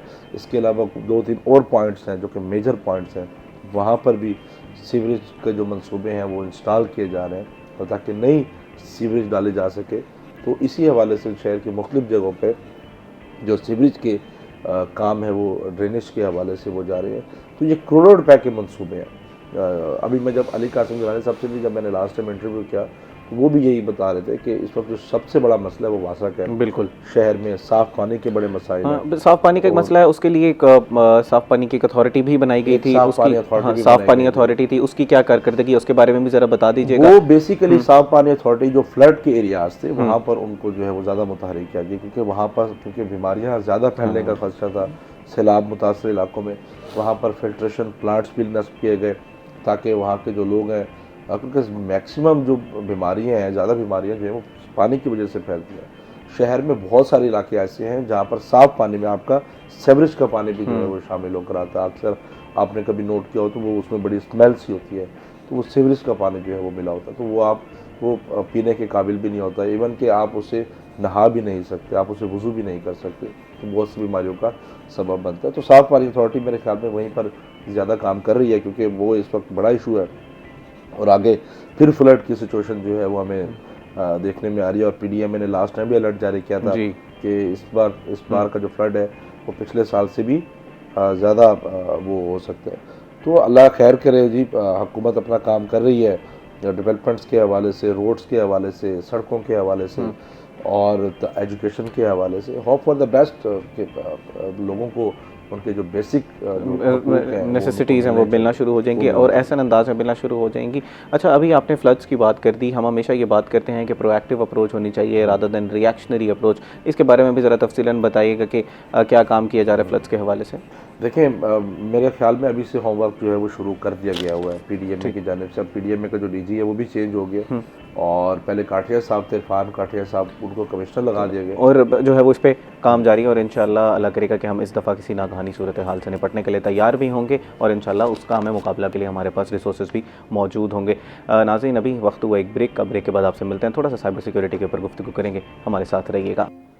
वेलकम बैक नाज़रीन। ब्रेक पे जाने से पहले हम लोग ज़ुबैर बुखारी साहब से थोड़ी सी जो हमारे ख़त्े की पॉलिटिक्स हैं उसके ऊपर भी गुफ्तगू कर रहे थे और इसके साथ साथ हमने बात की इस वक्त इंटरनेशनल पॉलिटिक्स में जो चल रहा है उस पर तफसीलन हमने गुफ्तगू की। ज़ुबैर बुखारी साहब हमारे साथ ही मौजूद हैं, तो उनसे मज़ीद भी हमारे ख़त्े के लिए जो प्रोजेक्ट्स लॉन्च किए जा रहे हैं अब वो क्या हैं उनकी डिटेल्स हम लोग लेते हैं। ख़ास तौर पर कस्टम्स और FBR की क्या कार्रवाइयाँ हैं, वो किस तरह काम कर रहे हैं, उस पर भी तफसीलन हम लोग गुफ्तगू करते हैं। थोड़ा सा हसन जावेद साहब की तरफ चलते हैं और साइबर सिक्योरिटी के हवाले से बात कर रहे हैं। और जो मैंने उनसे सवाल किया था ब्रेक जाने से पहले कि अगर हम कोई ऐसा वाईफाई कनेक्ट कर लेते हैं जो कि प्रोटेक्टेड नहीं है, उसका क्या नुकसान हमें हो सकता है। तो हसन साहब, इस पर बताइएगा कि एक ऐसा वाईफाई मैंने अब ज्वाइन कर लिया है जो कि प्रोटेक्टेड नहीं है, अब मेरे साथ क्या क्या हो सकता है। बेसिकली उसमें होता ये है कि उसमें एक रिस्क होता है, man in the middle attack होता है, जो आपकी डिवाइस और जो इंटरनेट जिससे आप कनेक्ट कर रहे हैं उस दरमियान का जो इंफॉर्मेशन होती है उसको चुराया जा सकता है। सही, उसको कहते हैं मैन इन द मिडल। वो बेसिकली आपका जो जब आप ब्राउजिंग कर रहे होते हैं, कोई भी ऐप यूज़ कर रहे होते हैं, तो आपके सेशंस जा रहे होते हैं ना। अच्छा, वो जो सेशन जा रहे होते हैं, हाँ, उस इंफॉर्मेशन में आपकी लॉगिन डिटेल्स जो है वो जा रही होती हैं, आपकी सेंसिटिव इंफॉर्मेशन जा रही होती है, उधर से उस इंफॉर्मेशन को कैप्चर किया जाता है और एक वैसा ही सेशन क्रिएट करके आपको पता भी नहीं होता कि हालांकि आपने कोई अपना पासवर्ड किसी से शेयर नहीं किया, आपकी कोई इंफॉर्मेशन ब्रीच नहीं हुई, बट एक अनसेफ वाईफाई यूज़ करने की वजह से उस अटैक के साथ आपकी इन्फॉर्मेशन लीक हो जाती है। इसीलिए कहा जाता है ना कि अब एयरपोर्ट्स पे या ट्रेन स्टेशन पे अगर आप किसी पब्लिक वाईफाई को इस तरह ना कनेक्ट करें, अगर कर भी लिया है तो कोई अपने क्रेडेंशियल उस तरह ना डालें। हाँ जी, ख़ुसूसन जो बैंकिंग ऐप्स होती हैं उसकी कंडीशंस आप बिल्कुल भी यूज़ ना करें और जहाँ पर आपका पैसा इन्वॉल्व है उधर हमें सेंसिटिव होना चाहिए, वो चीज़ें नहीं होनी चाहिए। अच्छा जनाब, एक ये तो वो है ना कि हमने अपने को बचाव किस तरह करना है, अगर खुदा ना खास्ता किसी के साथ हो गया फिर उसने आगे के स्टेप्स क्या लेने हैं उसके ऊपर थोड़ी सी बात कर लेते हैं। अभी हमें कॉलर ने ज्वाइन किया, पहले उनका सवाल ले लेते हैं। अस्सलाम वालेकुम जी, अपना नाम बताइएगा और सवाल कीजिएगा। मोहम्मद माजिद बात कर रहा हूँ खानका स्ट्रीट भावलपुर से। जी मालिक साहब सवाल कीजिएगा। अच्छा सर, मेरा क्वेश्चन ये था कि जब हम किसी वेबसाइट पे कोई साइन अप फॉर्म करते हैं तो उस पर कंटिन्यू गूगल का सेटअप होता है कि उसके साथ जाना चाहिए, तो उस पर डाटा लीक होने का खतरा तो नहीं होता, मतलब कि उस सेटअप के साथ आप अपनी इंफॉर्मेशन भेज रहे हो, तो ये क्वेश्चन था मेरा। अच्छा, आप ये पूछना चाह रहे हैं कि अगर मैं किसी वेबसाइट पे अपना डाटा अपडेट करता हूँ और वो ऑथेंटिक वेबसाइट है तो उस पर सेफली किया जा सकता है, यही पूछ रहे हैं आप? जी, अगर कोई अनसिक्योर वेबसाइट है तो डाटा हमारा कोई सेक्शन नहीं रखती वो। अच्छा, मैं ठीक, मैं समझ गया, मैं सवाल जवाब ले लेता हूँ उसका। Thank you so much for calling us. Hasan sahab वो पूछना चाह रहे हैं कि एक ऐसी वेबसाइट है जो कि सिक्योर नहीं है, जिसके ऊपर वो लॉक नहीं बना हुआ और जिसका हमने ध्यान रखना होता है, HTTPS का ध्यान रखना होता है, वो नहीं है, लेकिन उसके ऊपर मैंने अपना सेंसिटिव डाटा अपलोड कर दिया है, तो फिर अब मेरे लिए कोई मसला तो नहीं हो सकता? नहीं, वो रिस्क तो है। बेसिकली इस तरह की वेबसाइट जिस पे आप ब्राउज़र पे जब यूज़ कर रहे होते हैं ना, तो लेफ्ट साइड पे ग्रीन आ रहा होता है, हाँ जी, सिक्योर्ड। किसी ब्राउज़र पे रिबन आ रहा होता है, किसी पे HTTPS लिखा हुआ होता है, तो उसको देखना होता है कि एक ऐसी वेबसाइट जिस पे वो नहीं आ रहा होता उसको यूज़ नहीं करना चाहिए। बेसिकली वो होता है आपकी जो इनक्रिप्शन होती है ना, आपकी डिवाइस से आपके सर्वर तक की जो कम्युनिकेशन है वो सारी इनक्रिप्टेड होती है उससे। जो अनइनक्रिप्टेड वेबसाइट्स होते हैं उसमें वो जो मैं अभी बात कर रहा था man in the middle attack, उसके थ्रू आपकी इन्फॉर्मेशन चुराई जा सकती है। इसमें चूंकि इंक्रिप्शन एनेबल होती है तो इसमें आपकी इन्फॉर्मेशन जा वही रही होती है, सिर्फ इंक्रिप्टेड फॉर्म में जा रही होती है, जिसके डिक्रिप्शन कोड्स आपके पास होते हैं या उस सर्वर पे होते हैं। सही। तो अगर बीच में से कोई इन्फॉर्मेशन उसको रीड भी कर लेता है तो उसके लिए अनरीडेबल होती है, मतलब उसको कन्वर्ट नहीं कर सकता जब तक उसके पास डिक्रिप्शन कीज ना हो। डिक्रिप्शन की ना हो, और अगर वो कोई अच्छा ब्राउज़र है तो वो उनके पास ही होंगी। जी। अच्छा, इसमें ये बताइएगा कि एक ब्राउज़र यूज़ करते वक्त फॉर एग्जांपल इसी तरह की वेबसाइट्स पे पॉपअप्स आते हैं बहुत ज़्यादा, एक और टैब खुल जाते हैं, फिर उसको आप क्लोज करते हैं, फिर दूसरा टैब, तीसरा टैब, चौथा टैब, वो टैब्स क्यों खुल रहे होते हैं और उसका क्या नुकसान हो रहा होता है? मैं आपको बताता हूँ। उसमें होता ये है कि नॉर्मली ना ये जो फ्री वेबसाइट्स होती है ना, जिसमें मूवीज़ और सॉन्ग्स वाली वेबसाइट्स, इस पे ज़्यादा होता है, ये गेमिंग वेबसाइट्स पे ज़्यादा होता है। उसमें ये होता है कि वो अगेन वो बात होती है कि वो एक मेलवेयर्स जो है ना वो आपके सिस्टम पे इंस्टॉल होता है। उसमें चूंकि आपकी तरफ से बहुत ज़रूरी है कोई एक्शन परफॉर्म करना। जब तक आप कोई एक्शन परफॉर्म नहीं करेंगे तब तक वो चीज़ आपके सिस्टम की एक्सेस नहीं ले पाएगी। उस एक्शन के चक्कर में आपको बड़ा अपीलिंग सी चीज़ें दिखाई जाती हैं कि जी बड़े डिस्काउंट दिखाए जाते हैं, या आप जिस प्रोडक्ट के लिए उस वेबसाइट पर गए हैं उससे मिलती जुलती इमेजेस दिखाई जाती हैं। आप उस पर क्लिक कर बैठते हैं तो वो उधर से डाउनलोडिंग स्टार्ट होती है। जब डाउनलोडिंग स्टार्ट होती है तो आपके सिस्टम में वो आ जाता है वो चीज़। फिर वो मेलिशियस सॉफ्टवेयर्स होते हैं, वो अपना काम करते हैं। उसमें कई तरह की सॉफ्टवेयर्स होते हैं, कुछ इन्फॉर्मेशन चुराते हैं, कुछ इन्फॉर्मेशन को करप्ट कर देते हैं, इन्फेक्ट करते रहते हैं, कुछ उसको लॉक कर देते हैं। देन फिर आपके ये वैसे ही है जैसे हम स्लैंग लैंग्वेज में कहते हैं अगवा बरए तवान या वो चीज़ें, तो उसको जो है वो बेसिकली इनक्रिप्ट कर देते हैं। फिर वो आपसे पैसों की डिमांड करते हैं, देन फिर आप उनको पे करते हो, फिर वो उसको डिक्रिप्ट करके आपको देते हैं। तो ये इसमें मल्टीपल टाइप्स हत्तुल इम्कान कोशिश करनी चाहिए कि अगर पॉपअप्स आ भी रहे हैं तो ये ध्यान रखेंगे कोई चीज़ डाउनलोड उसमें नहीं हो रही, तो फिर आप या फौरन ही टैब अपना जो है वो फौरन बंद कर दें। अच्छा, इसमें एक बेसिकली ब्राउजर्स में सेटिंग्स भी होती हैं कि आप पॉपअप्स को ब्लॉक भी कर सकते हैं। वो एड ब्लॉकर जिसको कहते हैं, एड ब्लॉकर भी होता है, आप उसको यूज़ कर सकते हैं। जितना बेसिकली बात ये है कि इन्फॉर्मेशन की इस दुनिया में ना जितना आप सेंसिटिव चलेंगे, चीज़ों के बारे में अवेयरनेस होगी तो ही आप सर्वाइव कर पाएंगे, वरना आप कोई ना कोई चीज़ अपनी। ये आप क्योंकि आईटी एक्सपर्ट हैं, आप भी ऐसे लोगों से मिलते होंगे, यार मेरा हो भी जाए तो मेरे अकाउंट में क्या चीज़ पड़ी हुई है, कुछ भी नहीं पड़ा हुआ, वो तो है ही नहीं मेरे पास, ना कोई मेरी पिक्चर्स इस तरह की हैं या मेरा कोई इस तरह का डाटा है, मेरे अकाउंट में भी इतने पैसे नहीं हैं, और वैसे भी मैंने अपना जो इधर क्रेडेंशियल्स दिए हैं वो अकाउंट ही कुछ हो रहा है, मेरा मेन अकाउंट तो कुछ हो रहा है। तो इस तरह के लोग भी आपसे मिलते होंगे? बिल्कुल मिलते हैं। हम उनको यही कह रहे होते हैं कि यार अभी जो मैंने थोड़ी देर पहले बात की थी कि हम हर जगह थोड़ी थोड़ी इन्फॉर्मेशन दे रहे होते हैं, तो अगर कुछ नहीं भी है तब भी देयर इज़ अ रिस्क कि आपकी जो इन्फॉर्मेशन उनके पास अवेलेबल है वो कहीं मिसयूज़ हो सकती है। जिस तरह हम नॉर्मली भी ये जो आईडी कार्ड की कॉपीज़ होती हैं ये बहुत आसानी से दे देते हैं, तो उस पर अगर आप देखें तो उसमें बड़ी सेंसिटिव इन्फॉर्मेशन होती है, CNSC नंबर होता है, आपकी डेट ऑफ बर्थ होती है, और बहुत सारे लोग इवन अबव 70% लोगों का पासवर्ड उसका डेट ऑफ बर्थ होता है। हर ये वाले एक रिपोर्ट भी थी कि डेट ऑफ बर्थ होता है और इसके या उसके अलावा पासवर्ड रखा होता है किसी ने। हाँ जी, वो बड़ी कॉमन सी अपने बच्चों के नेम्स पे होते हैं, इसीलिए इजीली क्रैकेबल होते हैं ना। ठीक है, इन सारी चीज़ों का आप लोगों ने जो है वो ध्यान रखना है। अब ज़रा पूछ लेते हैं कि इनकी रेमेडीज़ क्या है। खुदा न खास्ता अगर किसी के साथ कोई फ्रॉड हो गया है या होने वाला है तो उससे फिर बचने के हवाले से हमने बात कर ली। इनकी रेमेडीज़ क्या है, कानूनी तौर पर क्या किया जा सकता है, उसके वाले तफसील गुफ्तगू करते हैं। लेकिन अभी वक्त हुआ एक ब्रेक का। नाज़रीन, ब्रेक के बाद आपसे मिलते हैं, हमारा इंतज़ार कीजिएगा। वेलकम बैक नाजरीन। ब्रेक पर जाने से पहले हम लोग बात कर रहे थे कि हमने अपने आप को प्रोटेक्टेड किस तरह रखना है, हम लोग अपनी हिफाजत किस तरह कर सकते हैं और कौन सी ऐसी गलतियां हम लोग करते हैं जिसका फिर बाद में हमें खमियाजा भुगतना पड़ता है और फिर हमें कभी फाइनेंशियल लॉस हो जाता है, कभी हमारी आइडेंटिटी थेफ्ट हो जाती है। तो इस वाले तफसीर हमने गुफ्तगू की, थोड़ा सा रेमेडीज़ पर भी बात करेंगे। लेकिन अभी हम लोग सैयद ज़ुहैब बुखारी साहब को शामिल गुफ्तगू करते हैं और वो जो इंटरनेशनली इस वक्त पाकिस्तान दोबारा सेंटर स्टेज पर है और डायलॉग की बातें हो रही हैं, उसकी थोड़ी सी डिटेल ले लेते हैं। बुखारी साहब, ये बताइएगा कि अभी जैसे अभी आपने बताया कि हो सकता है कि टॉक्स पाकिस्तान में ही हो, एक्सपेक्ट क्या करना चाहिए? पहले तो हम लोग ये एक्सपेक्ट कर रहे थे कि शायद एक तो 2 से 3 दिनों में ये एक्सपेक्ट करना कि कोई मुज़ाकरात का हल निकल जाएगा, हाँ ट्रूस को बढ़ाया जा सकता है, इतना हमें एक्सपेक्ट करना चाहिए या इंशाल्लाह हम देर पर हम की तरफ जाएंगे? मेरे ख्याल में this is the final call. ये फाइनल राउंड होने जा रहा है। प्राइम मिनिस्टर साहब जो दोबारा विजिट करने जा रहे हैं आज सऊदी अरब, कतर और तुर्किया का, तो ये 18 अप्रैल तक उनके ये विजिट्स हैं 3 ममालिक के, और वो बहुत सारी मुस्बत चीज़ें जो हैं वो लेकर वापस जो है वो लौटेंगे। और उसके बाद जो जिस तरीके से ट्रंप एक पॉजिटिव अपने रिमार्क्स दे रहा है और पॉजिटिव स्टेटमेंट दे रहा है, क्योंकि ट्रंप का कुछ नहीं कहा जा सकता है, वो किसी भी वक्त कुछ भी कह देते हैं, स्टेटमेंट जो है वो दे देते हैं। लेकिन इस वक्त वो जिसे कहते हैं ना कि आशिक होना, वो इस वक्त फील्ड मार्शल साहब पर आशिक हैं। उन्होंने कहा कि वो बहुत अच्छा काम कर रहे हैं और वो जिस तरीके से जो है वो उन्होंने किरदार अदा किया और उसकी कोई एग्जांपल जो है वो नहीं मिलती। तो आने वाले दिन जो है वो इसी हवाले से बड़े इंपॉर्टेंट है और गैर मामूली सूरत हाल होगी अगले 48 घंटों में। अच्छा, let's talk about the economics as well Bukhari sahab, क्योंकि आप एफबीआर और कस्टम्स को भी कवर कर रहे होते हैं। अब जैसे ही ये ऐलान हुआ उसमें हमने देखा कि एकदम ऑयल प्राइसेस नीचे आई और इन्फ्लेशन थोड़ी सी जो है वो उससे तवक्को रखी जा सकती है कि कम होगी। ये बताइएगा कि अगर हल हो जाते हैं, ये हल हम इसका निकल आते हैं, तो हम कितने अरसे में एक्सपेक्ट कर सकते हैं कि ऑयल प्राइसेस ज़मीन पर आना शुरू हो जाएंगी? देखें, मेरे ख्याल में थोड़ा सा टाइम लगेगा, ठीक, थोड़ा सा टाइम लगेगा कि आपको चीज़ों को बेहतर करने के लिए, आवाम को रिलीफ देने के लिए। लेकिन जब जंग बंदी की अनाउंसमेंट हुई तो प्राइम मिनिस्टर साहब ने जो हो सकता था वो उन्होंने किया। आवाम के लिए पेट्रोल की कीमत में जितनी कमी की जा सकती है, इंटरनेशनली जरा बात कर रहा था, ब्रेंट ऑयल और क्रूड ऑयल की सूरत पर भी यही सूरत हाल है। देखिए, इस वक्त पूरी दुनिया में यही सूरत हाल है जो इस वक्त अफेक्ट हो रहा है। वहाँ पर अब अमेरिका के अपने अंदर जो है वो इश्यूज कुछ क्रिएट हुए हैं, इन्फ्लेशन वहाँ पर है, अवाम सड़कों पर है, महंगाई वहाँ पर भी होने जा रही है। ईरान की क्या सूरत हाल है वो भी आपके सामने है। तो पाकिस्तान ऑलरेडी एक इशू का शिकार था। यहाँ पर पाकिस्तानी जो लोग हैं वो ऑलरेडी महंगाई की चक्की में जो है वो पिस रहे थे। तो पाकिस्तान ने अब जो किरदार अदा किया, इसका एडवांटेज पाकिस्तान को तो होगा।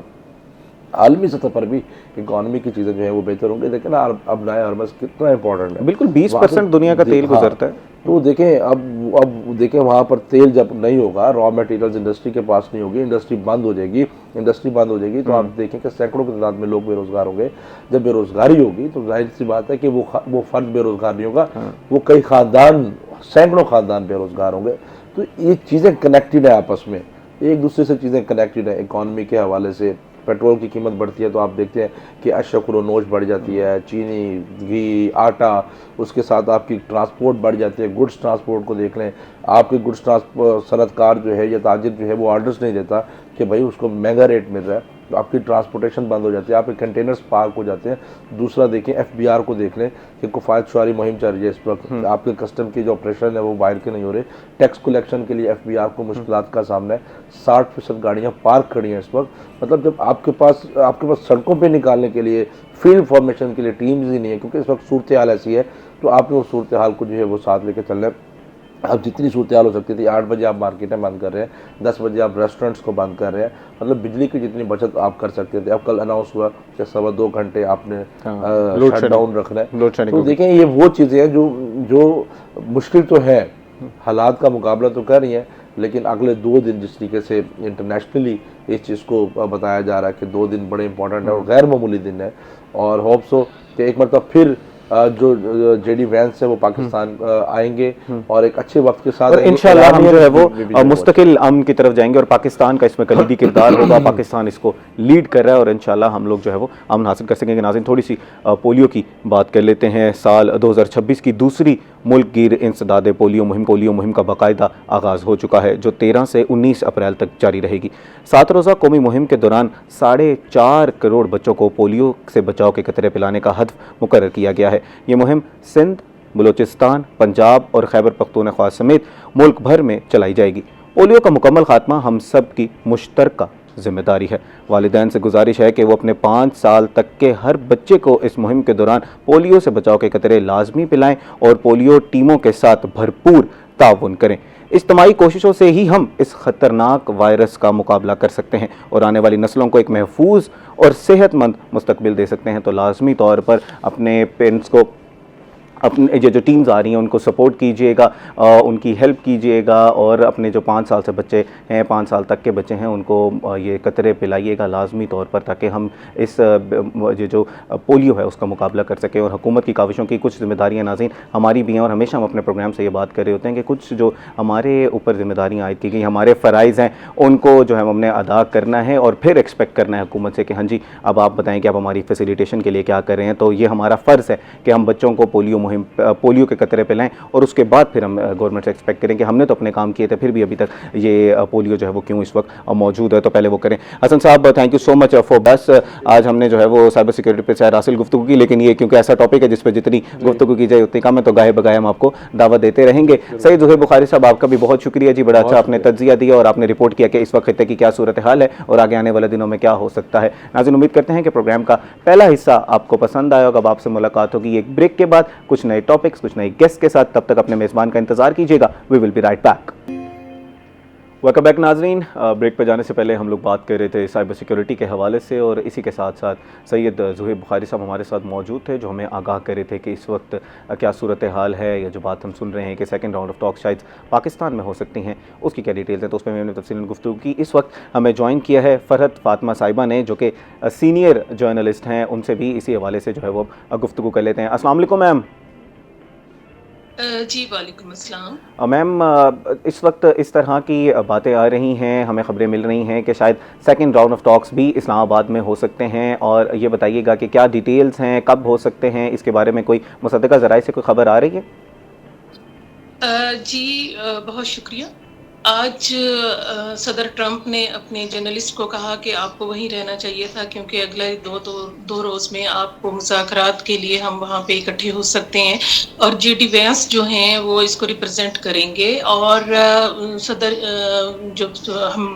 सदर डोनाल्ड ट्रंप हैं वो इस मामले में होपफुल भी हैं, और ईरानी सदर भी पाकिस्तान में उन्होंने इंदिया जाहिर किया है कि हम पाकिस्तान में मुज़ाकरात करेंगे। बल्कि पहली मरतबा ये है कि मोहम्मद बिन सलमान की भी आमद मुतवक्के है इस्लामाबाद में, और सदर डोनाल्ड ट्रंप जो हैं वो बार बार इस बात को फोकस कर रहे हैं कि यूरेनियम जो है वो की अफजूदगी वो कम हो ईरान में, और जो खित्ते में कशीदगी है वो भी कम हो। तो इस हवाले से जो उन्होंने सदर डोनाल्ड ट्रंप ने चीफ ऑफ आर्मी स्टाफ पर एतमाद का इजहार किया है, और पाकिस्तान एक मरतबा फिर मेज़बानी करने जा रहा है, और इस्लामाबाद टॉक्स जो हैं वो इस मरतबा उम्मीद है कि बहुत कामयाब होंगी, और कामयाबी के साथ साथ जो पाकिस्तान जो है वो माशी तौर पर भी तरक्की करेगा। लेकिन जो अगर ये कशीदगी बढ़ जाती है तो और अगर खुदा न खास्ता मुज़ाकरात नाकाम होते हैं तो फिर खित्ते की जो पायदार अमन है उसके में मसाइल खड़े हो सकते हैं। अच्छा, फातिमा साहिबा, ये बताइएगा कि डेलीगेशंस में वही डेलीगेशंस होंगी जो पहले आई थी, और उनको जेडी वैंस साहब भी लीड कर रहे होंगे, उधर से ईरानियन साइड से अब्बास अरागची साहब भी लीड कर रहे होंगे, या डेलीगेशन में कोई तब्दीली मुतवक्के है? जी, तब्दीली इस तरह की जा रही है कि अगर मुज़ाकरात कामयाब हो जाते हैं तो सदर डोनाल्ड ट्रंप की मतवक्के आमद है कि वो खुद इस बात की अनाउंसमेंट करेंगे, और इस हवाले से जो इसहाक डार साहब हैं उनकी 4 वज़ारत ख़ारजा से कल मुलाकात हुई है, जिसमें उन्होंने चारों ममालिक को मदऊ किया है। और आज जो शहबाज शरीफ साहब हैं वो भी कतर और तुर्की और सऊदी अरब के दौरे पर रवाना हो रहे हैं, और वो एक बेहतरीन पायदार हल के लिए जो है वो अपनी काविशें कर रहे हैं। अच्छा, जब फर्स्ट राउंड ऑफ टॉक्स हुए तो उसमें अब्बास अरागची साहब ने अपने एक्स हैंडल पे ये पोस्ट की कि we were very close to signing an MOU। तो इससे यही अंदाज़ा लगाया जा सकता है कि इस दफ़ा शायद जो मुज़ाकरात होंगे और उसमें किसी हम देरपा हल की तरफ चले जाएंगे। अच्छा, अब मैं यहाँ पर अब आपका तज्ज़िया लेना चाहता हूँ कि आप क्या एक्सपेक्ट कर रही हैं? क्या हम ट्रूस को एक्सटेंड करेंगे, ये जो सीज़ फायर है इसको एक्सटेंड किया जाएगा, या देरपा अमन के लिए हम कुछ एग्रीमेंट एक्सपेक्ट कर सकते हैं? देखें जी, 2 चीज़ें हो सकती हैं। सबसे पहली बात तो ये है कि अगर ईरान इस बात पे अमेरिका की बात मानता है कि वो अपने यूरेनियम को, जो कि वो क्लेम करता है कि मैं सिर्फ साइंस टेक्नोलॉजी और मेडिकल की और रिसर्च के लिए मैं अपने यूरेनियम इस्तेमाल कर रहा हूँ, अगर वो अफजूदगी कम करने पर एग्री हो जाता है और अपना हुर्मज़ अगर खोल दिया जाता है और उनकी जो ट्रेड जारी हो जाती है, तो मेरा ख्याल है कि ये लॉन्ग टर्म जो है हमारे मुज़ाकरात होंगे और पायदार अमन होगा। ठीक है। अच्छा, इस वक्त ब्लॉकेड की सूरत हाल क्या है मैम? ये बताइएगा कि स्ट्रेट ऑफ हॉर्मोज़ को एक तरफ पहले तो ईरान ने कुछ जहाज़ों को पैसे लेके जो है वो जाने दिया जा रहा था, फिर अमेरिका ने ये फैसला किया कि हम ब्लॉकेड लगाएंगे, फिर चाइना का एक रिएक्शन आया क्योंकि चाइना का 40% तेल जो है वो वहाँ से गुजरता है। तो इस वक्त फिर नेटो भी पीछे हट गया कि हम आपकी हेल्प नहीं करेंगे US की। तो इस वक्त स्ट्रेट ऑफ हॉर्मोज़ की क्या सूरत हाल है?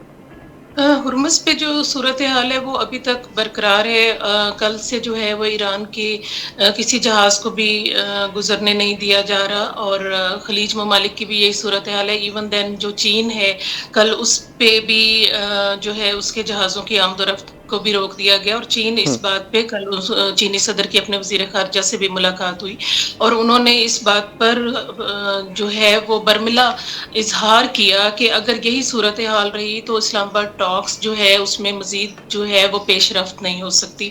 तो जो अभी तक जो स्टक सूरत हाल है, अगर वो आबनाए हुर्मस को ना ओपन किया गया तो इस्लामाबाद टॉक जो है उसमें कोई ख़ास जो है वो पेशरफ्त मेरा ख़्याल है नहीं हो सकेगी। और सबसे पहली बात ये है कि अपनाए हुर्मस और दूसरा ये खित्ते में कशीदगी जो कम की जाए और 2018 में जो माहिदा हुआ था, अब 2015 में 2018 में उससे निकल गया अमेरिका। अब वो अगर दोबारा माहिदा होता है तो उस खित्ते की सूरत हाल बेहतर होगी, मज़ीद मईशत मजबूत होगी खित्ते की भी और इसके लिए जो है वो अमेरिका को अपने जो टर्म्स एंड कंडीशन आपने है उनको बहुत ही इंटरेस्टिंग बात की है joint comprehensive plan of action के हवाले से जो 2015 में हुआ और ट्रंप साहब की एडमिनिस्ट्रेशन यूनिलैटरली उस में से निकल गई JCPOA में से। अब अगर उसी तरह का मुआहिदा होता है तो ट्रंप के लिए तो कोई अच्छी खबर नहीं होगी, क्योंकि पहले ही उन्होंने इस मुआहिदे को छोड़ा था कि ये मुआहिदा अच्छा नहीं है और उसमें इस तरह की बातें थी कि शायद इजाज़त दी जाएगी, कुछ अरसे बाद जो है वो यूरेनियम की इनरिचमेंट भी ईरान कर सकता है। तो फिर तो ट्रंप के लिए तो फेस सेविंग नहीं होगी। ट्रंप तो इस वक्त चाह रहे हैं कि हमें कोई फेस सेविंग मिल जाए।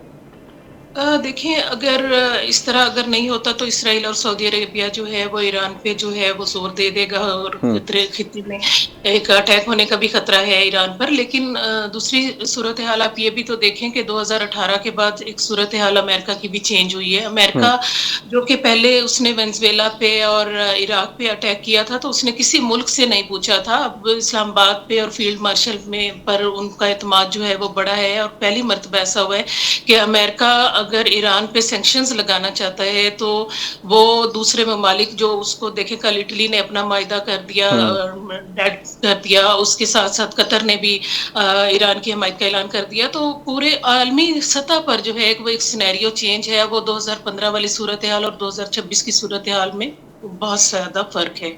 अच्छा फरद साहिबा, ये बताइएगा कि इसमें पाकिस्तान अपना क्या रोल प्ले कर सकता है, क्योंकि लास्ट टाइम जब एज अ मीडिएटर दोनों यहाँ पर डेलीगेशंस मौजूद थी तो पहले अलहदा बात की गई और यही एक्सपेक्ट किया जा रहा था शायद कोई पैगाम रसानी का रोल होगा, लेकिन फिर पाकिस्तान की काविशों की वजह से ये दोनों डेलीगेशंस एक ही टेबल पर मौजूद थे। इस दफ़ा क्या रोल पाकिस्तान प्ले कर सकता है? जी, पाकिस्तान इस वक्त अपनी जो खारजा पॉलिसी है उसको मजबूत बनाते हुए आज देखें कि जो है शहबाज शरीफ साहब वो भी गैर मुल्की दौरों पर चले गए हैं और वो इधर इसहाक डार जो हैं वो अंदरूनी तौर पर वज़ारत खारजा और तमाम वज़ारत खारजा से मुलाकातें भी कर रहे हैं। तो होपफुली ये होगा कि इस मरतबा जो पाकिस्तान उसको सिर्फ एक प्लेटफॉर्म नहीं प्रोवाइड करेगा बल्कि एज अ होस्ट जो है वो अपना रोल प्ले कर रहा है और उसके लिए वो ग्राउंड्स बना रहा है कि अगले 2 दिन में मुतवक्के जो हैं मुज़ाकरात वो कामयाब हो सके। ठीक है। अच्छा फरद साहिबा, जो मैंने पहले आपसे सवाल किया था, वी शुड बी ऑप्टिमिस्टिक है, इंशाल्लाह हम लोग मुस्तकिल अमन की तरफ जाएंगे, बट अनफॉर्चुनेटली अगर इस तरह नहीं होता तो मिनिमम से मिनिमम क्या एक्सपेक्ट हमें करना चाहिए कि हाँ जी ये हो सकता है जिसकी वजह से तवक्को रखी जा सकती है कि हाँ जी, और ये मैं आपका तज्जिया जानना चाह रहा हूँ इस हवाले से। देखें, अगर इस तरह नहीं हो सकता तो जो इसराइल जो है वो और अमेरिका और भारत को हम निगलेक्ट नहीं कर सकते। ये अगर अपनी लॉबिंग करेंगे और जो रूस, चाइना और दीगर ममालिक हैं वो एक बड़ी ताकतें सुपर पावर्स आपस में टकराव कर सकती हैं और जिसके लिए मेरा ख्याल है कोई भी मुल्क इस वक्त तैयार नहीं है, क्योंकि जो एक दुनिया है वो अब यूरेनियम की अफसूदगी नहीं चाहती और अमन चाहती है। तो जो आलमी ताकतें जो हैं वो वर्ल्ड वॉर की तरफ अगर चली जाती हैं तो फिर न्यू वर्ल्ड ऑर्डर की तरफ चीज़ें चली जाएंगी। लेकिन उसमें अपना अक़वाम मुत्तहिदा को भी अपना रोल प्ले करना चाहिए और पाकिस्तान जिस तरीके से अपना रोल प्ले कर रहा है सिफारती तौर पर, इलाकाई तौर पर, खारजा पॉलिसी के तौर पर, तो इसमें मेरा ख्याल है कि जो ईरानी सदर की तरफ से भी एक स्टेटमेंट आई है और चारों super powers Saudi Arabia, Iran, Pakistan, America एक ही प्लेटफॉर्म पे जब और तुर्की जब एक ही प्लेटफॉर्म पे इकट्ठे होंगे तो मुझे 100% उम्मीद है कि जो है वो टॉक्स जो हैं वो कामयाब हो जाएंगे। ठीक है। इसमें आपने इसराइल का, क्योंकि बहुत ही इम्पॉर्टेंट है उसका जिक्र करना। गो हमारे इस वक्त निगोसिएशंस में वो शायद शामिल ना हो, लेकिन उनका बड़ा अहम एक रोल है। इसराइल के बारे में आपका क्या है कि जब फर्स्ट राउंड ऑफ टॉक्स हो रहे थे उस टाइम पे भी ये कहा जा रहा था कि शायद ये सबताज कर सकते हैं, इस दफ़ा भी क्या एक्सपेक्ट यही किया जा रहा है, तो उसके लिए क्या किया जा रहा है? देखिए, इसराइल और अमेरिका जब एक पेज पर हैं तो मेरा ख्याल है कि अगर क्योंकि लास्ट टाइम ये कहा जा रहा था कि इसराइल के अमेरिकी वफूद के साथ इसराइल के लिए जो लोग काम कर रहे थे वो भी साथ थे, तो इस मरतबा भी अगर अमेरिका इसराइल गठजोड़ है तो यकीनन जो बात अमेरिका वायदे में लाएगा वो इसराइल को भी माननी पड़ेगी। Thank you so much for being with us Farhat साहिबा, आपने बड़ा जामे एक तज्जिया दिया और हमें आगाह किया कि इस वक्त खित्ते की क्या सूरत हाल, किस करवट बैठ सकता है। बहुत ही खुश आइंद है कि सेकंड राउंड ऑफ टॉक्स भी पाकिस्तान में मुतवक्के हैं और पाकिस्तान अपना कलीदी किरदार अमन के लिए अदा कर रहा है। होप सो इंशाल्लाह we will get the win out of it, और इंशाल्लाह जो बातें चल रही हैं कि दुनिया जो है वो तीसरी आलमी जंग के दहाने पर खड़ी है, उससे बचाने में पाकिस्तान का एक अहम किरदार होगा। नाज़रीन, अभी वक्त हुआ एक ब्रेक का, ब्रेक के बाद आपसे मिलते हैं, हमारा इंतजार कीजिएगा। वेलकम बैक नाज़रीन। ब्रेक पे जाने से पहले हमारे साथ फरहत साहिबा मौजूद थी जो कि हमें एक बड़ा जामे तज्जिया दे रही थी इस सारी सूरत हाल का, और हमें समझा रही थी कि ऊँट किस करवट बैठ सकता है और हमें एक्सपेक्ट क्या करना चाहिए इन सारी निगोसिएशन से। अभी नाज़रीन हमारे साथ मौजूद हैं, हमें ज्वाइन किया ख्वाजा मज़हर सिद्दीकी साहब ने जो कि बड़े मारूफ लाइफ कोच हैं। उनसे आज हमने बच्चों की परवरिश के हवाले से गुफ्तगू करनी है, लेकिन बच्चों की परवरिश पे जाने से पहले उनकी एक 6th बुक जो है वो पब्लिश हुई है सदाए दिल के नाम से, उस हवाले से ज़रा बात कर लेते हैं कि उसका उन्वान क्या है, उसमें उन्होंने किस हवाले से बात की है और उसका मौजू क्या है। जी अस्सलाम वालेकुम ख्वाजा मज़हर सिद्दीकी साहब, बहुत शुक्रिया जी आपने हमारे लिए वक्त निकाला। और आज हमने बात तो बच्चों की परवरिश के हवाले से करनी है, लेकिन बहुत मुबारक हो जी, आपकी किताब जो है वो इस वक्त पब्लिश हो चुकी है और बड़ी खासी मकबूल भी हो रही है। अल्हम्दुलिल्लाह, बहुत शुक्रिया तेहाम और रोही टीवी, आप सब हमेशा इज़्ज़त देते हैं और बुलाते हैं यहाँ, और जो गुफ्तगू का मौजू होता है मेरी कोशिश होती है कि मैं उस पर सही तरह से बात कर सकूं और जो देखने वाले हैं सुनने वाले हैं उन तक हमारा पैगाम पहुंच सके। तो मेरी जो किताब आई है ये अल्लाह ताला का मुझ पर करम है, ये मेरी छठी किताब है। ये मेरी जो मुशाहदात हैं, मैं डायरी लिखता हूँ रोज़ाना, जिन्हें आज मैं यहाँ आया हूँ आपसे जो गुफ्तगू होगी उसको डायरी में नोट करूँगा, और मैं जो देखता हूँ दिन भर में, एक बोलने वाले लिखने वाले के पास 3 चीज़ें होती हैं। एक उसका नॉलेज होता है, मुतालिया भी कह सकते हैं, इल्म भी कह सकते हैं। एक उसकी ऑब्जर्वेशंस होती हैं जो वो देखता है अपनी आँखों से, जो मुशाहदात वो देखता है उसको कलमबंद करता है, और तीसरी चीज़ उसके तजुर्बात होती हैं। तो भाई ये चीज़ें आगाज़ से ही जब से मैंने होश संभाला है लिख रहा हूँ, तो मैं जो वाक़यात अब देखता हूँ, अब सोशल मीडिया का दौर है तो मैं उसको सोशल मीडिया पर भी शाये कर देता हूँ, पोस्ट कर देता हूँ। चीज़ें वायरल होती हैं, पता चलता है कि मैंने क्या लिखा, क्या देखा, क्या लिखा और लोगों ने उसको किस हद तक पसंद किया। तो जो मेरी तहरीरें हज़ारों लाखों की तादाद में वायरल हुई हैं, ये 250 है, वैसे तो मैंने 700 तहरीरें लिखी हैं, तो जो ज़्यादा वायरल हुई तो उनको किताबी सूरत में लाहौर से एक पब्लिशर ने रब्ता किया। अच्छा, आपके तो हम सब इल्म में होगा कि अब लिखने वाला खुद ही अपने पैसों से, अपनी ज़िंदगी की जमा पूंजी से ना किताब शाये करता है। तो मेरे पब्लिशर ने मुझसे रब्ता किया लाहौर से कि जी मैं आपकी तहरीरें पढ़ता हूँ, आपकी तहरीरें रुलाती भी हैं, हंसाती भी हैं, सोचने पर मजबूर भी करती हैं और अमल पर भी उकसाती हैं, तो मैं इन तहरीरों को शामिल करना चाहता हूँ। तो मैंने कहा तो बहुत ज़्यादा है, तो अगर मैं जो मुझे पसंद आएंगी मैं उनको कलेक्ट करता हूँ, तो मैं फिर उनको कंपोज करवाऊंगा और इसको छापूंगा। सही। तो मेरे लिए ये बड़ा एजाज़ था कि अब तो 3-4 लाख रुपए लोग खर्च करते हैं फिर किताब आती है। तो मेरे पब्लिशर लाहौर से हैं फ़हीम आलम साहब, तो उन्होंने ये किताब शाये की है और 500 की तादाद में शाये की है और 300 किताबें बिक गई हैं। अच्छा, माशाल्लाह। तो मुझे कह रहे थे कि आप सेकंड एडिशन के लिए तैयार हो जाए, उसमें हम और मज़ामीन भी जो इन दिनों मैंने लिखे हैं उनको शामिल करूंगा इंशाल्लाह जी। अल्लाह करे कि आप 300-400 वैसे बेस्ट सेलर में फिर तो आपकी किताब जो है वो आगे इसको खासी मकबूल हो गई। वो जो हम अभी ऑफ द रिकॉर्ड हम लोग जो बात कर रहे थे, अलमिया है जी हमारे यहाँ नाज़रीन, किताब पढ़ने वाले बहुत कम रह गए हैं, अब किताब भी नहीं ख़त्म होती जा रही है, उसकी तरफ दोबारा आना चलोगे। बस बेस्ट सेलर हमने एक हम ऑफ द रिकॉर्ड एक बात कर रहे थे तो उस हवाले से कह दिया, वो उस तरह जो नहीं होगी उसके आदात जो है वो और होते हैं। बेस्ट सेलर की किताब आप लोगों को पता है कि उसके आदात किस समय उम्मीद के लोग हैं, यकीन के लोग हैं, हम कभी नहीं कह सकते किताब मर गई है। हाँ, किताब नोहा खां है, किताब कह रही है कि मुझे लोगों ने छोड़ दिया है। हाँ। पर अब भी हमारे मुल्क को छोड़कर बाहर की दुनिया में किताब बहुत पढ़ी जाती है। बहुत पढ़ी जाती है, बिल्कुल। मैं एक मुल्क में गया और मेरे दाएं तरफ जो खातून बैठी हुई थी बस में, वो भी जो अब टैब होता है उस पर किताब पढ़े जी, वो एक, और मेरे हाँ, बाएं दाएं दोनों तरफ की जो खातून है, मैं बीच में फंसा बैठा था और मैं खाली बैठा हुआ था। तो मुझे रश्क हुआ उन पर कि वो दोनों किताबें पढ़ी, एक मोटिवेशनल किस्म की, एक कोई थीसिस पढ़ रही थी, सही। पढ़ रही थी वो। तो हमारे यहाँ कुतुब बीनी का रिवाज जो ख़त्म हुआ ना, हमने कभी इस पर गौर नहीं किया कि हम किताब से दूर क्यों हुए। हमारे घरों में लाइब्रेरियाँ होती थी जी। हमारे अब भी जो बड़े 80-90 साल की उम्र में फोत हो रहे हैं, उनका एक बहुत बड़ा बड़ा बुक शेल्फ है जी। तो आप सुनकर दुखी होंगे, गमज़दा होंगे कि हमें उनके भरने के 2 दिन बाद फ़ोन आता है। मेरी एक लाइब्रेरी है घंटा घर के करीब पिचाई रोड पर, कि जी आप किताबें ले जाएं, हम आपको खर्चा भी देते हैं। ये किताबें संभालें उनकी, ये घर में बोझ थी, घर में जगह घेरी हुई थी। तो हम ना, मैं कहता हूँ अभी 3 दिन तो होने दे पूरे, हम किताबें ले लेंगे। तो हमारा अलमी यही है कि हम किताब से दूर हुए, इसके महरक़ात, इसके असबाब, इसकी वजूहात हमने तलाश भी नहीं की। हम ना नफ्सा नफ्सी के दौर में हम भागे रेस्टोरेंटों में अच्छा खाना खा लेंगे, हम भागे मॉल्स में अच्छी शॉपिंग कर लेंगे, हम भागे तफरीह पार्कों में कि हम वहाँ जो है ना फ़न करेंगे। हमने ये नहीं सोचा कि हमें ज़हन की भी खुराक भी चाहिए। हम जिस्म की खुराक के लिए तो, जिस्म की ज़ेब व ज़ीनत के लिए तो बहुत भागे।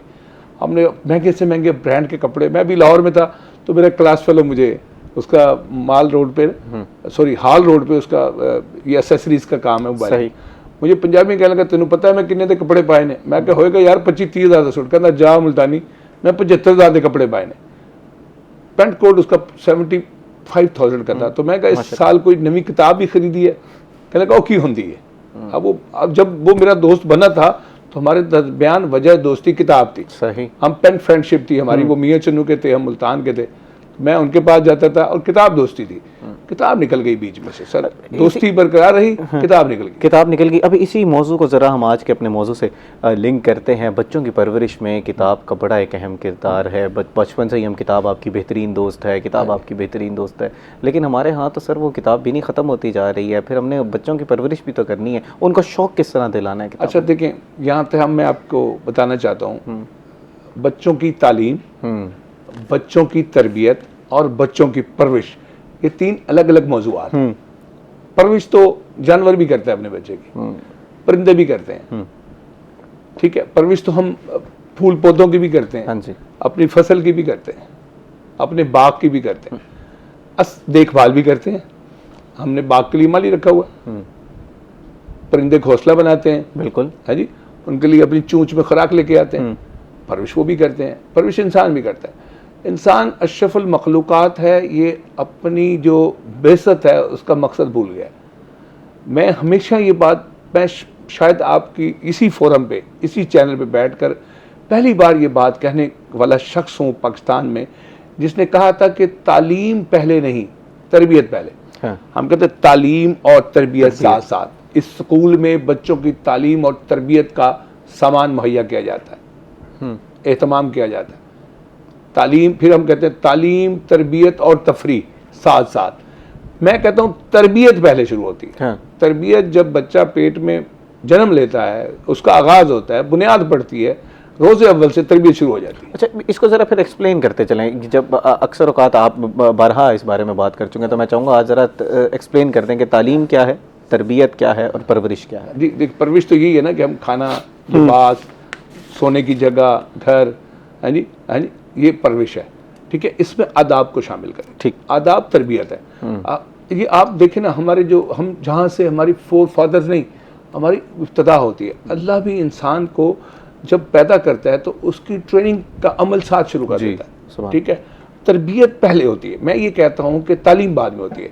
हम कहते हैं ना बच्चे को 5-6 साल से पहले स्कूल ना भेजें, और उससे पहले तरबियत है। चलें हम यहाँ से शुरू करते हैं कि जब बच्चा पैदा हो गया तो उसकी तरबियत का अमल उसी वक्त शुरू हो जाता है। आप माँ बाप जो है ना रोल मॉडल होते हैं।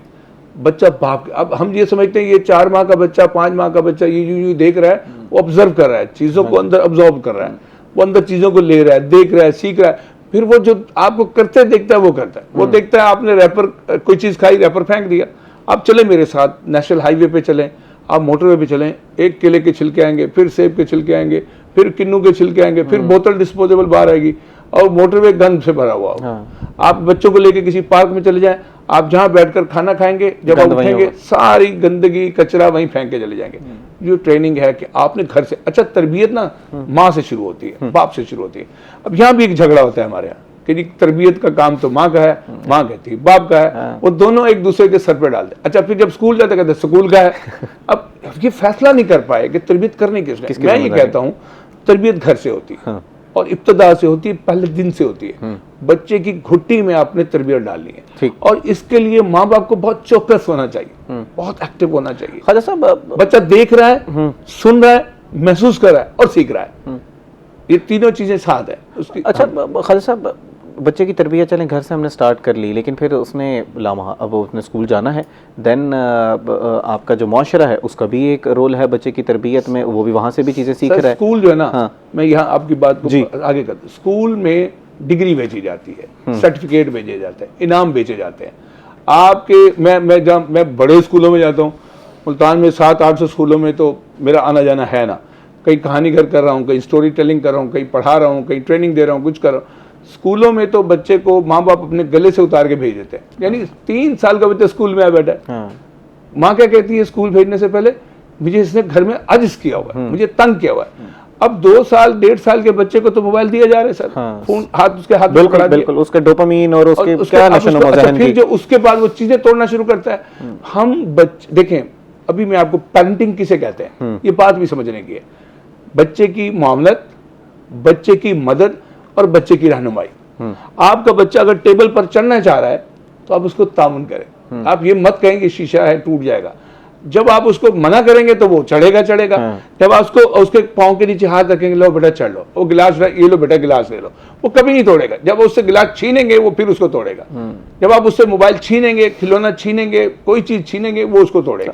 इन बिल्ट इंसान के अंदर इनक्विजिटिवनेस है। मैं ये कहता हूँ, मैं अपनी जिस समाज में मैं आंखें खोल रहा हूँ, आंखें खोली हैं, जिस समाज में मैं जी रहा हूँ, सांस ले रहा हूँ, मैं कहता हूँ कि हमने कुछ पढ़ा नहीं, आईली जिंदगी कैसे गुजारनी है, बच्चों की तरबियत कैसे करनी। हमारे घर में कोई एक किताब नहीं है, किसी ने ये कोर्स नहीं किया कि मियाँ बीवी के ताल्लुकात अज़दवाजी कैसे होने चाहिए, घर में रहना, जॉइंट फैमिली कैसे रहना चाहिए, अकेले रहना है तो 1 यूनिट है तो कैसे रहना चाहिए। और बच्चे पैदा हो गए। देखें, वो किसी बड़े आदमी ने कहा था, लिखा था कि बच्चों की पैदाइश से पहले मेरे पास उनकी तरबियत के 3 बड़े असूल थे। अब मेरे 5 बच्चे, असूल कोई नहीं है। हमने सीखा नहीं सर। मैं ये कहता हूँ, हमने कमाना सीख लिया, हमने खाना सीख लिया। खाना भी क्या सीखा है सर, हम आप आज किसी शादी में चले जाएं, आप वहाँ जब खाना बुफे लगता है, लोग इतनी बड़ी बड़ी प्लेटें ऐसे भर के जैसे पहाड़ बना के आते हैं और खाना वहीं का वहीं पड़ा होता है।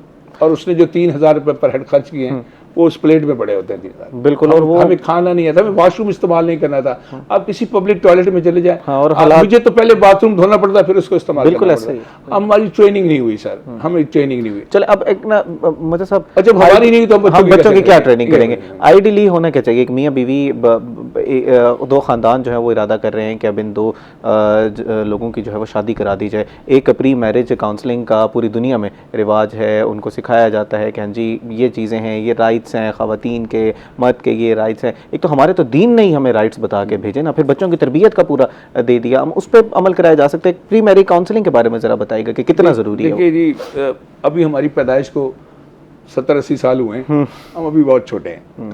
हमें 250 साल ज़िंदगी, दुनिया के जिन बड़े ममालिक के हम तस्करे करते हैं उनकी ज़िंदगी 300 साल है, 250 साल है, वो तरक्की याफ्ता ममालिक है। अगर हम घर में तय कर लें, हमारी दादी अम्मा, हमारी नानी अम्मा ये तय कर लें कि माँ के पास तजुर्बा नहीं है बच्चों को पालने का, मेरे पास तो है।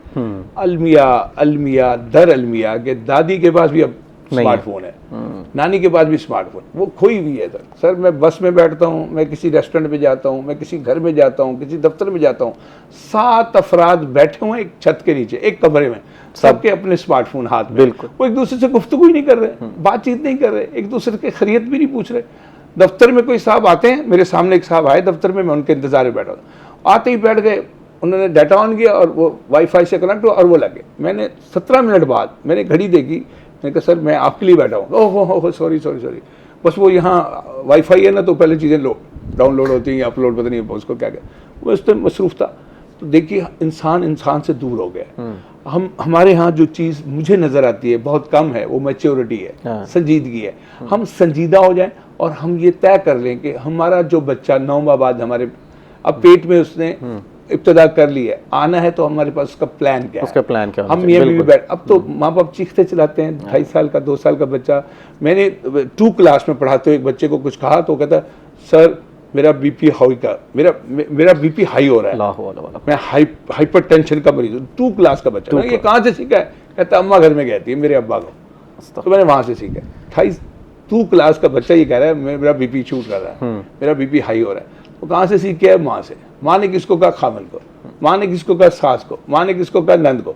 वो सीख क्या रहा है? हमें ये चाहिए, मैं ये कहता हूँ कि हम घर में खामोश रहना सीख लें, घर को एक मिसाली घर का दर्जा देकर उसको उस पैटर्न पे लेकर चलना शुरू कर दें। बच्चों से कब क्या कहना है, बच्चों से हम बड़ों से भी बोलते हुए नहीं सोचते। माँ से मैं अब तो बच्चे माँ के सामने खड़े हो जाते हैं। हम वो नस्ल हैं जो अपने माँ बाप से डरते थे, हम वो नस्ल हैं जो अब अपने बच्चों से भी डरते हैं। आपने मेरा सवाल प्रीएम्प्ट कर लिया। हमारे हालात तो ये हो चुके हैं कि बच्चे जो हैं वो इसकी वजूहात फिर उसके ऊपर ना गुफ्तगू करते हैं कि जो बातें आप बता रहे हैं कि बच्चे बाप को कह देंगे कि या तो आपने हमारे लिए किया क्या है, या आपने हमें डांटा कैसे है। 20-25 साल का तब यही कहना शुरू कर देता है। माँ को कहना शुरू कर देंगे कि यार नहीं, बदतमीजी आजकल बच्चे बहुत ज्यादा कर रहे हैं। इनकी वजूहात क्या बन रही है और फिर इनको टैकल किस तरह करना है, इस हवाले से जब हम गुफ्तगू करते हैं। नाज़रीन, अभी वक्त हुआ एक ब्रेक का और आज निहायत ही अहम मौजूद हम गुफ्तगू करें, उसी पे गुफ्तगू करेंगे। आपसे मिलते हैं एक ब्रेक के बाद, हमारा इंतजार कीजिएगा।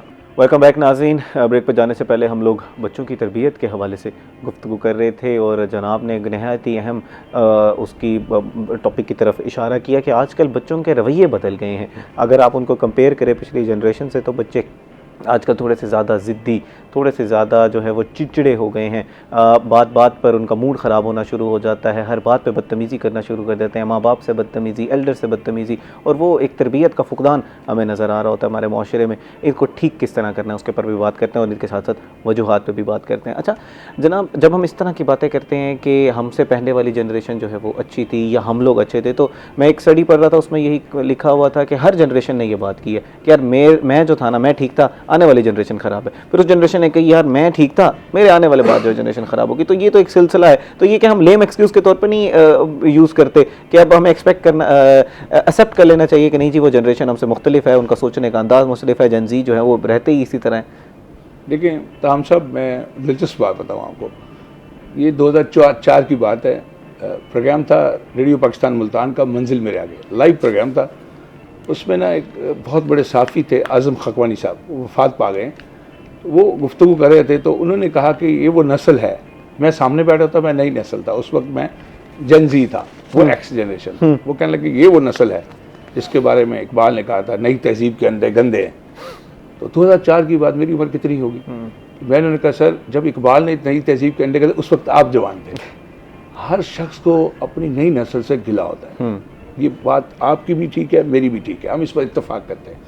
कहानी ये है कि बच्चे जो हैं उनका रोल मॉडल उनके वालिदैन होते हैं, उनके असातिज़ा होते हैं। हम वो नस्ल थे जो माँ बाप से भी डरते थे और असातिज़ा से भी डरते थे। एहतराम था, हमसे पहले इससे ज़्यादा एहतराम होगा, ज़्यादा खौफ। और मेरे वालिद साहब अभी हयात हैं, उनका बड़ा रोब है। हम अपने वालिद को देख कर ना सर दादा को देख कर छुप जाया करते, ये बड़े रोब वाले बंदा घर लगा। अच्छा हमने क्या किया, हम फ्रेंडली हो गए, फ्रेंडली पेरेंट्स हो गए। अब फ्रेंडली पेरेंट्स, मैं अल्लाह का शुक्र अदा करता हूँ, मेरे 5 बच्चे हैं, मेरे आखिरी बेटे की उम्र 20 साल है। अच्छा माशाल्लाह। और मैं नाना भी हूँ, दादा भी हूँ। हमने बैलेंस रखने की कोशिश की ना। वो फ्रेंडली में ये हुआ कि हमारे वालिदैन को तो क्या बात करें, पता नहीं होता था मेरे वालिद साहब को कि कौन सी क्लास में पढ़ता है, कौन से स्कूल में पढ़ता है।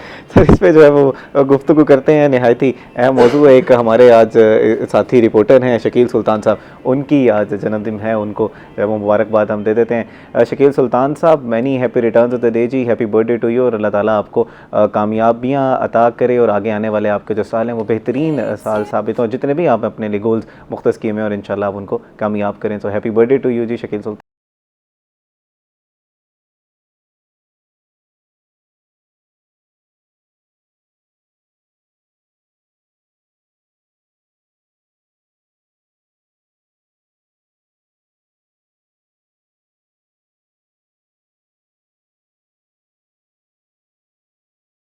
Happy birthday to you ji, many happy returns of the day, और अल्लाह ताला आपको ढेरों खुशियाँ दे, आपके आने वाली ज़िंदगी बेहतरीन साबित हो, और आने वाले साल आपके लिए बड़े बेहतरीन साल साबित हों, और जितने भी, जैसे मैंने पहले बात की, और आने जो आपके जितने भी गोल्स हैं आप उनको अचीव करने में कामयाब हो। Once again happy birthday to you जी।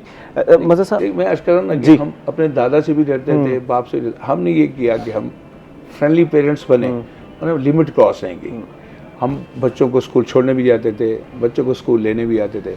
अभी की बात करूँ, मैं उम्र पे था तो एक साहब मिले मुझे फैसलाबाद से, तो गपशप हुई, नमाज के इंतजार में बैठे हुए थे, घंटा 1.5 घंटा पड़ा था। तो गपशप के दौरान मैंने उनसे पूछा कितने बच्चे हैं? 8 बच्चे हैं। इंडस्ट्री थी उनकी इस्लामाबाद में। मैंने कहा कौन कौन सी क्लास में पढ़ते हैं? कहीं मुझे नहीं पता। मैंने कहा बड़े बच्चे की उम्र कितनी है? वो कहता मुझे नहीं पता। बस हम तो 3 लाख रुपए बीवी के हाथ में रख देते हैं, वो जाने उसका काम है। ये भी एक एज, एक भी नस्ल ये भी है, इनको परवाह नहीं। और हम उनमें से नहीं, हम केयरिंग पेरेंट्स से, फ्रेंडली पेरेंट्स से, हमने एहतियात का दामन हाथ से नहीं छोड़ा। हम बहुत बिच भी नहीं गए, रेड कारपेट भी नहीं बने, थोड़ा रोक भी रखा। और मैं इस हवाले से एक कामयाब बाप हूँ कि मैंने अपने बच्चों की बहुत अच्छी तरबियत की, और वो अपनी हर शोबे ज़िंदगी में जहाँ जहाँ हुआ है वो कामयाब है अल्हम्दुलिल्लाह। मैं कहता हूँ कि वो वासिफ साहब ने कहता खुश नसीब हो जो अपने नसीब से खुश हो। मैं अपने नसीब से खुश हूँ। मेरे वालिदैन भी जिंदा है, वालिद साहब जिंदा है। उन्होंने भी मेरी किताब जो सदाए दिल जिसका आप जिंदा, उसमें आर्टिकल लिखा है कि मैं अपने बच्चे से खुश हूँ, मैं इससे राजी हूँ। तो ये बड़ी सनद होती है, वालिदैन की तरफ से भी मिले, बच्चे भी कहें कि हम अपने बाप से राजी हैं, और बाप कहे कि मैं अपने बेटे से राजी हूँ। तो इसके लिए बहुत मेहनत होती है सर। वो कहते हैं फरिश्तों से बेहतर है इंसान होना, मगर इसमें पड़ती है मेहनत बहुत ज़्यादा, और मन को गलाना पड़ता है सर, जी जान वक्त करनी पड़ती है। आप बच्चों, मैं कहता हूँ बच्चे पैदा हो गए ना तो बस आप जूती पहन ले और उनके अच्छे फ्यूचर के उनके पीछे पीछे चले। आप बच्चे के गुलाम बन जाएं जब बच्चा 7 साल तक हो, और फिर बच्चे के आका बन जाएं। हज़रत अली का कौल है, जब रज़ी अल्लाह तआला अन्हु का बच्चा पैदा हो तो 7 साल तक उसकी गुलामी करे, और जब 7 साल से ऊपर को हो जाए फिर आप उसके आका बन जाएं, फिर उसको हुक्म दें कि अब ये करो, नमाज पढ़ो, अच्छे अखलाक हो। देखिए दुनिया में जिस बड़े आदमी की ऑटोबायोग्राफी पढ़ेंगे तो उसके वालिदैन ने उसकी तरबियत पर बहुत अहमियत दी है, फोकस किया है, बच्चे अच्छे बन जाते हैं। ये तो वो सांचा है जिस तरह आप बनाओगे उस तरह ढल जाएगा। बिल्कुल। हम कोशिश नहीं करते, हम बच्चों को उनके हाल रहम व करम पे छोड़ देते हैं, स्कूल के हवाले कर देते हैं, गली मोहल्ले में हवाले कर देते हैं। अब हम स्मार्टफोन के हवाले, आज का बच्चा वालिदैन से नहीं सीख रहा, नाना दादा से नहीं सीख रहा, स्मार्टफोन से सीख रहा है। स्मार्टफोन उसकी उस्ताद जो, ये बात भी पहली दफा मैंने पाकिस्तान में की थी, बच्चे का उस्ताद अब स्क्रीन बन गई है, वो उससे सीख रहा है, वो कार्टून नेटवर्क से सीख रहा है, वीडियो गेम से सीख रहा है। ये जो रवैया है ना शिद्दत वाला, ये ऐसी गेम्स आ गई है सर, जो जरा सी बात पे फायर खोल देती है, जो जरा सी बात पे गला खोल देती है, छुरा मार देती है, गोली मार देती है। ये अच्छा, फिर कुछ घरों का माहौल भी इस तरह टेंशन वाला है, लड़ाई झगड़ा, सुबह शाम, सुबह अलग झगड़ा, शाम को अलग झगड़ा।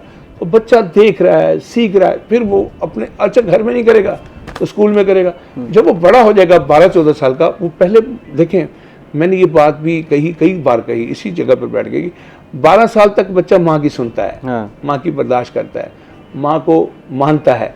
12 साल के बाद वो बच्चा माँ के सामने खड़ा हो जाता है, मैंने नहीं करना, मैंने नहीं जाना, मैंने नहीं पहनना, मैंने नहीं खाना, मैंने आपकी बात नहीं माननी, मैं यहाँ नहीं जाता, मैं ये यहाँ नहीं बैठता, मैं मोबाइल मुझे चाहिए अपना। 12 साल 13 साल का बच्चा जिद कर रहा है मुझे मेरा मोबाइल लेके। अच्छा, इसमें जो पेरेंटिंग में आजकल जो आप बात कर रहे थे कि हमारे बहुत ज़्यादा फ्रेंडली हो चुके हैं पेरेंट्स, उसमें क्या रोल होना चाहिए? कहा जाता है कि आपने इतना सख्त भी नहीं हो जाना कि बच्चा अपने राज जो है वो बाहर शेयर करना शुरू कर दे, आपने उनको दोस्त भी रखना है। लेकिन फिर हम ये देख रहे हैं कि बच्चा इतना ज़्यादा फ्रेंडली हो जाता है कि फिर वो जो बाप और माँ का दर्जा है उनको वो देना शुरू कर देते हैं। तरीके के बारे में आप बात कर रहे थे, तो एक आइडियल पेरेंट को किस तरह होना चाहिए? बाप को किस तरह होना चाहिए, माँ को किस तरह होना चाहिए? देखिए सर, एक लफ्ज़ है अकल, एक लफ्ज़ है दानाई, एक लफ्ज़ है दानिशमंदी, एक लफ्ज़ है हिकमत।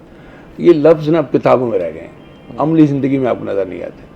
कब क्या कहना है, किस वक्त बात मनवानी है, बच्चे का मूड कैसा है, हम नहीं जानते। आप सफ़र के दौरान बच्चे से बात बनवा सकते हैं, आप उसको साथ ले जाएं, बच्चे के साथ सोते वक्त में आप उसको स्टोरी टेलिंग करें, उसको कोई वाक़या सुनाएं, और बाद में उसकी रोज़ की कारकर्दगी पूछें। मैं तो ये मौके ढूंढता हूँ खाने की मेज़ पर। अब कितने दिन हो गए आप अपने वालिद के साथ, मैं आपसे सवाल करता हूँ, आपने वालिद साहब के साथ बैठ के खाना नहीं खाया? नहीं, मेरी तो रोज़ाना की मैं अपनी रूटीन बता देता हूँ, मैं तो रोज़ रात को वालिद साहब से अगर बात ना करूँ तो मेरा नहीं होता। ये बात मैं एक बहुत बड़े बिजनेसमैन के पास गया, मैंने कहा कि आप अपने वालिदैन को कितना टाइम देते? कहते सुबह भी आधा घंटा, रात को 1 घंटा। सुबह जब मैं फैक्ट्री के लिए निकलता हूँ तो आधा घंटा वालिदैन के पास, जब रात को आता हूँ बच्चों के पास बाद में जाता हूँ। अच्छा, और मेरे वालिद साहब भी मेरा वेट कर रहे होते हैं कि ये बात हुई ना, ये असल में किरदार उनका बड़ा है। तो वो फोन करते बेटा कहाँ आ खाएं, हाँ जी, ठीक है। हमारे यहाँ क्या है, तुम अपना खाना खाओ बाहर, मैं भी अपना बाहर खा लूंगा, हम रात को घर आएंगे। मैं ऐसे हजारों घरों को जानता हूँ जहाँ जब वालिद घर आता है तो बच्चे सोए होते हैं, और जब बच्चा स्कूल जाता है बाप सोया होता है। मैं मुल्तान के सबसे बड़े स्कूल में fundamental needs behind writing skill 45,000 रुपए छोटे बच्चों के बीच है, वहाँ पढ़ाने जाता हूँ तो बच्चे बताते हैं कि पेरेंट्स सोए हुए थे, आए ने तैयार किया, ड्राइवर यहाँ छोड़ के नहीं आ गया। तो बिल्कुल ऐसे ही है जी, पेरेंट्स को अपना रोल अदा करना होगा और पेरेंट्स को बच्चों के साथ टाइम स्पेंड करना बहुत ज़रूरी है, ताकि बाहर वो कोई ऐसा सहारा ना ढूंढना शुरू कर दे जो फिर उनके लिए गलत साबित हो। नाज़रीन, अभी वक्त हुआ एक ब्रेक का। ब्रेक के बाद बच्चों की परवरिश पे मज़ीद भी गुफ्तगू करते हैं, हमारे साथ रहिएगा। वेलकम बैक नाज़रीन। ब्रेक पर जाने से पहले हम लोग बच्चों की तरबियत के हवाले से गुफ्तगू कर रहे थे और नहायत ही इंपॉर्टेंट पॉइंट पे ख्वाजा मज़हर साहब ने जो है वो रोशनी डाली कि आजकल के पेरेंट्स बच्चों के साथ टाइम ही स्पेंड नहीं कर रहे, तो परवरिश तो उन्होंने दूर क्या ही उन्होंने करनी है। जब बच्चों के साथ बाप जो है वो बैठ के पूछेगा ही नहीं कि आज का आपका पूरा दिन कैसे गुजरा, आपके मसाइल क्या हैं या आपको किसी चीज़ की कोई ज़रूरत है, सारी चीज़ें अगर उनसे दूर कर ली जाएंगी तो फिर बच्चा बाहर सहारा ढूंढना शुरू कर देगा। आप ज़रा मज़हर साहब की तरफ चलते हैं। मज़हर साहब, हम लोग ये बताइएगा कि स्टेप बाय स्टेप ज़रा चलते हैं। एक बच्चा जो है वो पैदा हुआ है, उस वक्त से लेकर 5 साल तक क्या जिम्मेदारियां हैं पेरेंट्स की, और 5 साल के बाद फिर हम आइडियली कहते हैं कि स्कूल भेजना है, या आपको लगता है कि उससे पहले स्कूल भेज देना चाहिए? स्कूल गोइंग एज तक के बारे में ज़रा बताइएगा कि क्या हार्वर्ड यूनिवर्सिटी की रिसर्च है कि बच्चे की 90% दिमागी तश्कील 4 साल की उम्र तक होती है, ठीक, और हम यही एज जो है ना नज़रअंदाज करते हैं। बच्चा देख रहा है, महसूस कर रहा है, चीज़ों को सेव कर रहा है अपने अंदर, उसकी मेमोरी बन रही है, और वो आपको देखें, फिर वही बात, ये बहुत पुरानी बात है कि बच्चा बंदर की तरह होता है और जो देखता है वो करता है। तो वालिदैन ना बहुत हम्बल रहे हैं। सबसे पहले तो वालिदैन के दरमियान जो रिलेशनशिप है ना वो बहुत रिस्पेक्टेबल हो। कहता है मियां बीवी एक दूसरे को दिए तो कहता है मुझे तुमसे मोहब्बत है। मोहब्बत तो है मगर इज़्ज़त नहीं है, एक दूसरे की इज़्ज़त भी करें। मोहब्बत का जो पहला सबक है ना वो एहतराम है। मोहब्बत का जो पहला सबक है वो इज़्ज़त है। ये जो रिश्ता है ना मियाँ बीवी का, ये दुनिया के बेहतरीन रिश्तों में सबसे बेहतरीन रिश्ता है।